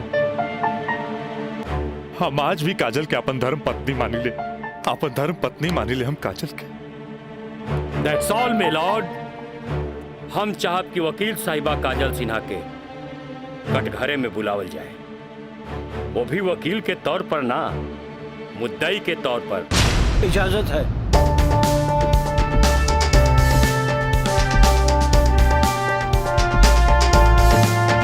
जाइए आप बैठिए। हाँ तो काजल सिन्हा जी, हम चाहत कि आपन प्रेम कहानी अपने ही जुबान से बयां करी। जज साहब, ये बात सच है कि हम राज से प्रेम करे लगनी। मतलब ई कि और पहले केहू से प्रेम करत रहनी, बाद में राज से प्रेम करे लगली? जी ना, पहले हम राज से नफरत करत रही, बुझनी? अच्छा अच्छा, तो नफरत प्रेम में बदल गई? जज साहब, हम अपन मर्जी से ब्याह खातिर राजी हो गई नी और माई बाबूजी के बिना बतैले ब्याह कैनी, जे बहुत बड़ भूल रहे। ब्याह कैनी तो सुहाग रात तो मनैले होई बुना। आई बताई, मर्जी से कि बिना मर्जी से मनैले रहलू? वकील साहब, दुनिया की हर लड़की जब अपन मर्जी से ब्याहली तो उस सुहाग रात भी अपन मर्जी से ही मनावेली। ना, हम ए से पूछत रही कि जब सुहाग रात मनावत रहलू तब बगल के कमरा में राज के दोस्त मयंक रहलन ना? तका भइल, मयंक के हम शुरू से देवर के तौर पे देखत रही। अरे देखत भी रही कि मानत भी रही? मानत भी रही वकील साहब, मानत भी रही। जज साहब, यहाँ तक की कहानी तो महज एक कहानी बा जे हर लड़की के जीवन में आवेला। बाकी सेक्शन 420 तो यहाँ से शुरू हो गई कि एगो पति विश्वास में लेके अपन पत्नी के देवर के संगे छोड़ के चल जाला और उहे देवर अपन भाभी के इज्जत के तार तार करे में हर मुमकिन कोशिश लगा देला। बेचारी औरत कैसे भी अपन इज्जत और जान बचा के भाग चलेली और फिर पति मिल जाला और वही कहला कि जे कुछ भी भइला ओकर नाम अब तू रेप तो ना दे सकीलू, काहे कि वो शादी के बाद भइला।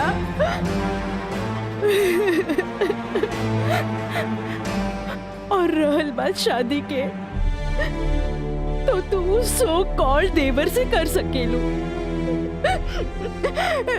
काहे के ओकरा हमार झूठन खाए के आदत है। जज साहब, हमार सगरो अरमान चूर चूर कर दिहल गइल। हमरा कुछ समझ में ना आइल, आखिर हम करी तो का करी? हम परिवार से मजबूर हो गए नी जज साहब, हमरा झूठन बना देल गइल। हम झूठन हो गई नी, हम झूठन हो गई। मिलॉर्ड, अब इनका मेलो ड्रामा झूठ हो या साच, इससे साफ जाहिर होला ई झूठन कहां बारी। जबकि हमार मुवक्किल मिलोड एक झूठा सपना समझ के इनका के अपनावे खातिर तैयार बा। इतना ही ना मिलोड, हमार मुवक्किल के पिताजी जगदम्बिका पाल जी एक लिखित बयान में मिलोड इनका के बहू बनावे खातिर तैयार बाड़े। इले काजल, जबकि राज, उसके परिवार और यहाँ तक कि उसके पिता भी तुम्हें एक्सेप्ट करने के लिए राजी है, फिर तुम्हें क्या प्रॉब्लम है?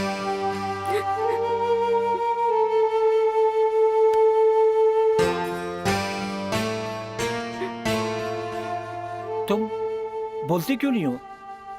कुछ तो बोलो। मिलॉर्ड, वहाँ मर जान के खतरा है। वाह मिलोड वाह, जौन परिवार के जिला जवान में रिस्पेक्ट बा, जौन परिवार पर आज तक कोनो क्रिमिनल केस नहीं थे, आ वो परिवार के साथ इनकर जान के खतरा बा। Now picture is very clear milord. जज साहब, हम वकील साहब से ई पूछे के चाहतानी, जब इनकर मुवक्किल और उनकर पूरा परिवार वो लड़की के एक्सेप्ट करे के रेडी बा, तब उनकर घर में दूसर शादी की तैयारी काहे चलत रहे? हमरा त लागता कि ई लोग कानून के अंधा समझ के ओके बेवकूफ बनावे चलल बा। आज के लिए कोर्ट मुअत्तल की जाती है। The court is adjourned for further dates.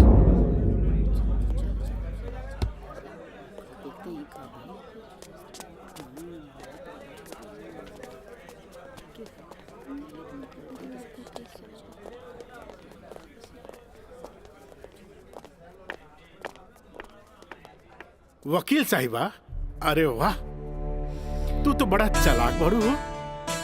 Affidavit करवा के मैं कि तू अच्छा यूज कैलू।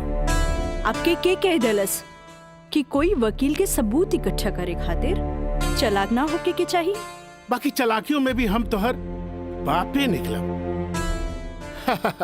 और अगला डेट में दूध में ऐसा पानी मिलाई, देखते रह जाओ। चलो बाबूजी। देखो काजल जी, कल कोर्ट में उनके वकील ने जो बहस की,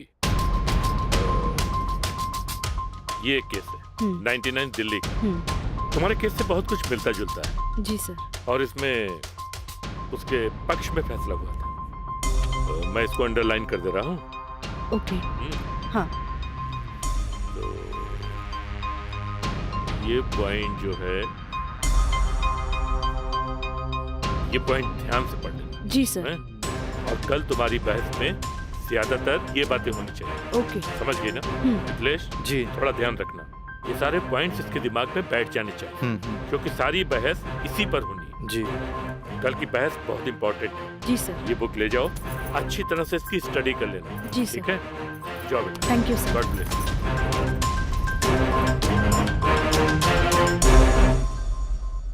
आँख कहेली कि एक नया इंसान देख ले, लेकिन दिल कहेला कि ना।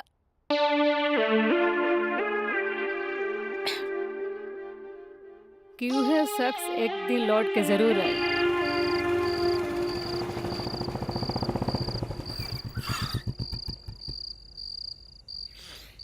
जफाव ने मारा, वफाव ने मारा।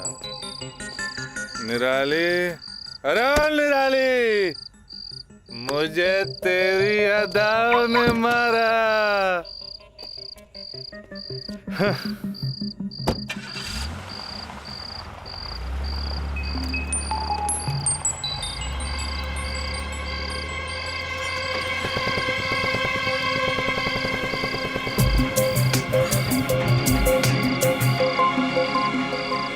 राज यहाँ प्रोस्टिट्यूट एरिया में?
कैमरा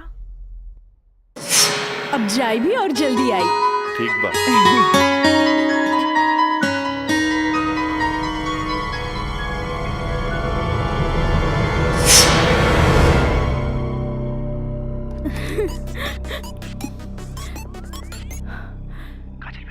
हाँ काका, काजल बोला तानी। काजल बिटिया काम हो गई। काम हो गई काका। जल्दी से 3 कोनवा पर आ जा। ठीक है काका, आवा तानी। का बात बा? केहू देखत तो नहीं खे। इला तार दिहल कैमरा और ई रहल कैमरा के चिप बिटिया। हे भगवान, बहुत पचपुचा के आइल बानी ताकि केहू के शक ना हो। थैंक यू काका। अरे रेखा बिटिया, देखा बिटिया, भगवान के घर में देर होला, अंधेर नहीं खे, और भगवान तारा बहुते कामयाबी दी है। अच्छा बिटिया जी। अच्छा बिटिया, हम जाता नहीं। ठीक बा।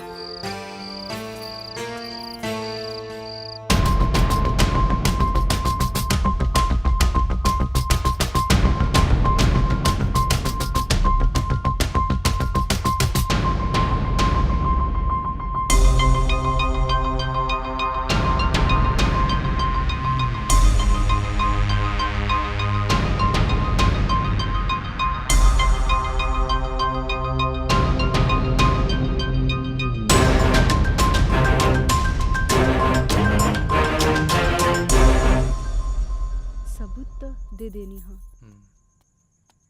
बाकी सर आ गए।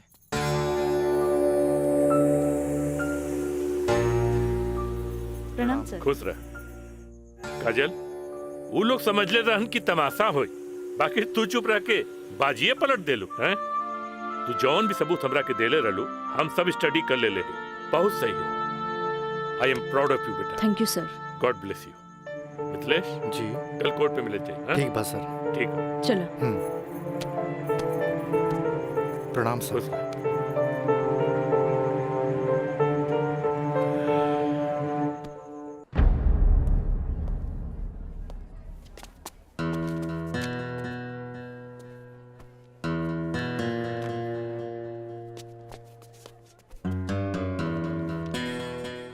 अदालत की कार्रवाई शुरू की जाए।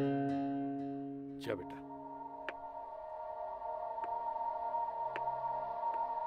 मिलॉर्ड, असल में ई केस एगो अय्याश अमीर आदमी के अय्याशी के केस है। साथ में पढ़े वाली छात्रा के अपन अय्याशी के जाल में फंसा के ओकर असमत से खेले के केस है। I object milord.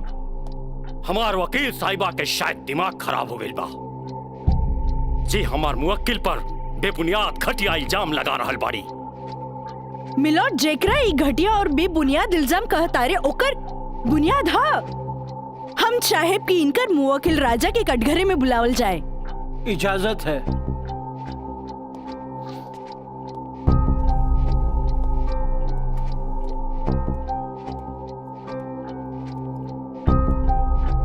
जज साहब, ई उहे आदमी है जे लड़की के चाय के कुर्बा समझेला, जेके पिया और फेंक द। इनकर अयाशी के सबूत के तौर पर हम अपन एगो गवाह पेश करे के चाहतानी। इजाजत है। Thank you.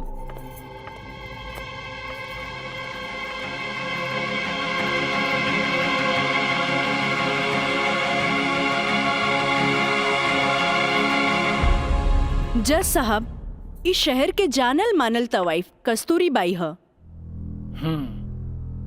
हाँ तो कस्तूरी बाई, ई जे सामने कटघरा में खड़ा बाड़न, का आप इनकरा के पहचाने ली? अरे इनकरा के कैसे ना पहचाने? ई तो हमार पुराना ग्राहक राजा हवन। Good, thank you. अब जा सकेनी। हाँ तो जज साहब। I object milord. हमार वकील साहिबा हमार पर्सनल क्लाइंट के केस के रुख के बदलल चाहता रही। आखिर केस के ई बात से का वास्ता? वास्ता हा जज साहब, वास्ता हा। जॉन परिवार के रिस्पेक्ट के गुणगान हमार वकील साहब करत आ रहल बारन, वो परिवार के एक लौता बेटा के चरित्र से वास्ता कैसे ना रही? बताइए जज साहब। अब हम अपन अगला गवाह राजा के कॉलेज के प्रिंसिपल एनके गॉड के पेश करे के चाहता नहीं। इजाजत है। Thank you. प्रिंसिपल श्री एनके गौड़ हाजिर हो।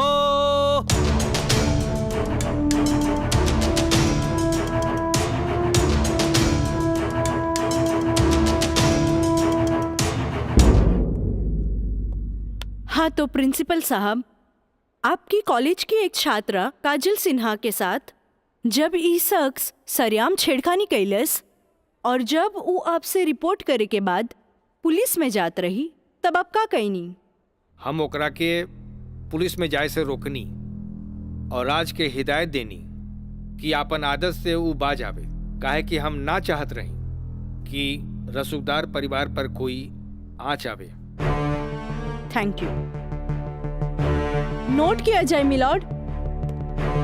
रसूखदार सुनल गई ना जज साहब, हमार वकील साहब के हिसाब से जॉन परिवार पे एक भी क्रिमिनल केस ना हुई भी तो कैसे।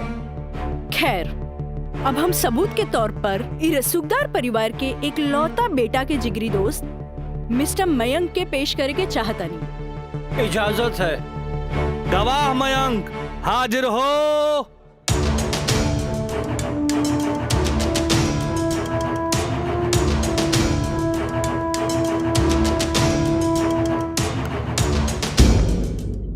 हाँ तो जज साहब। जज साहब, हमार वकील साहिबा खामोखा अदालत के वक्त के बर्बाद कर रहल बाड़ी और उस सवाल के जवाब देवल नहीं की चाहत जेमे बियाहता के पति और पति के पूरा परिवार बियाहता के रखे खातिर तैयार बा।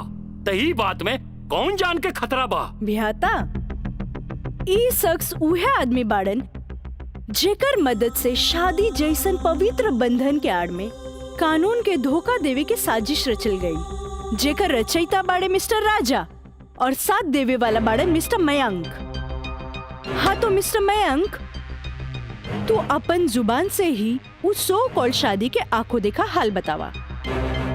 वैसे मिलॉर्ड, सबूत के तौर पर हम अदालत में एगो वीडियो क्लिप पेश करके चाहतन। Thank you sir. Objection milord, यहाँ कोनो टीवी शो नहीं खे। अखामोखा वकील साहिबा हमनी के और अदालत के वक्त के बर्बाद कर रहल बाड़ी।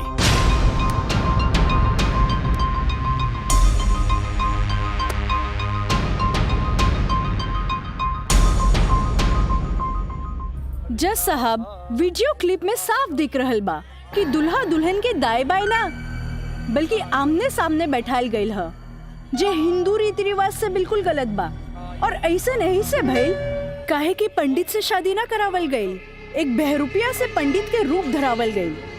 आप यही क्लिप के साथ पंडित के बयान खुद से देख ली। जज साहब, हम रेलवे कर्मचारी हैं, रुपया के लालच हमरा के नकली पंडित बने पर मजबूर कर देलस। जज साहब, हम एक गरीब आदमी बानी और पैसा का लालच बड़े बड़े लोगन के अच्छा और बुरा समझे का शक्ति के छीन लेला। हम तो एक गरीब आदमी बानी, दोस्त के कहला पर हम एगो भलता आदमी के पुजारी बना के इन लोग का ब्याह करवा देली। आखिर हम भी का करती? जज साहब, काजल की खूबसूरती का हम दीवाना हो गई और काजल के पावे खातिर हम समाज और कानून के हर सीमा के भी लांग गईली। हाँ तो जज साहब, हमार दूसरा वीडियो क्लिप देखी जे ई साबित कर दी कि धारा 420 से शुरू हो करके धारा 376, 375, 362, 361, 120B के उ लड़की के साथ अंजाम दिल गल बा। और जज साहब, लगे हाथ हमार दूसरा वीडियो क्लिप भी देख ली प्लीज।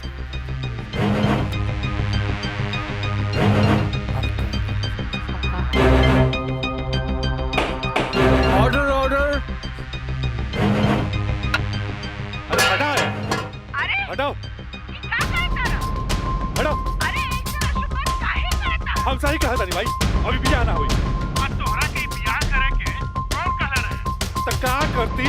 वैसे ना मानत रहे तो हम कानून से बचे के खातिर बियाह के नौटंकी कर देनी। अरे बाबूजी अगर ऐसे ला के खड़ा कहीं नू तो ऐसा नहीं कितना पतों से तारी घर बढ़ जाए बुझाई।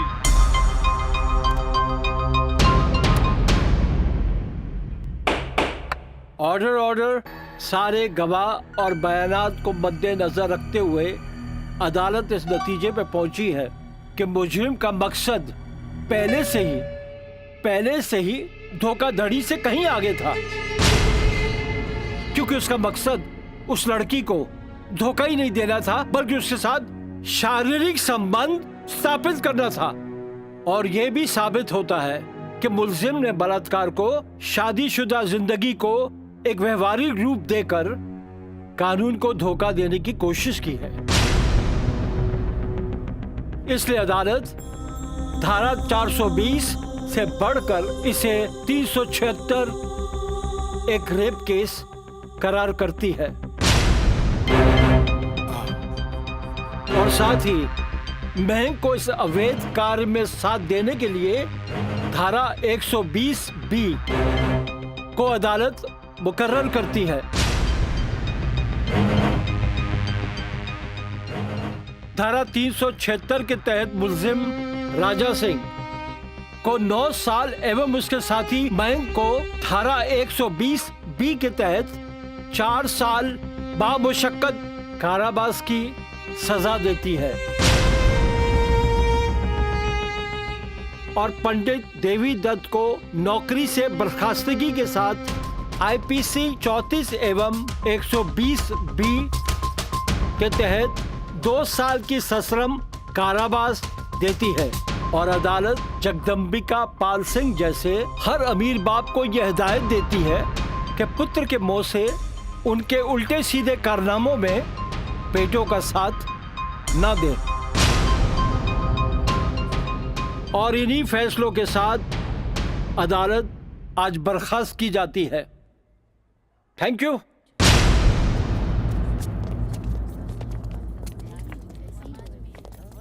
सर,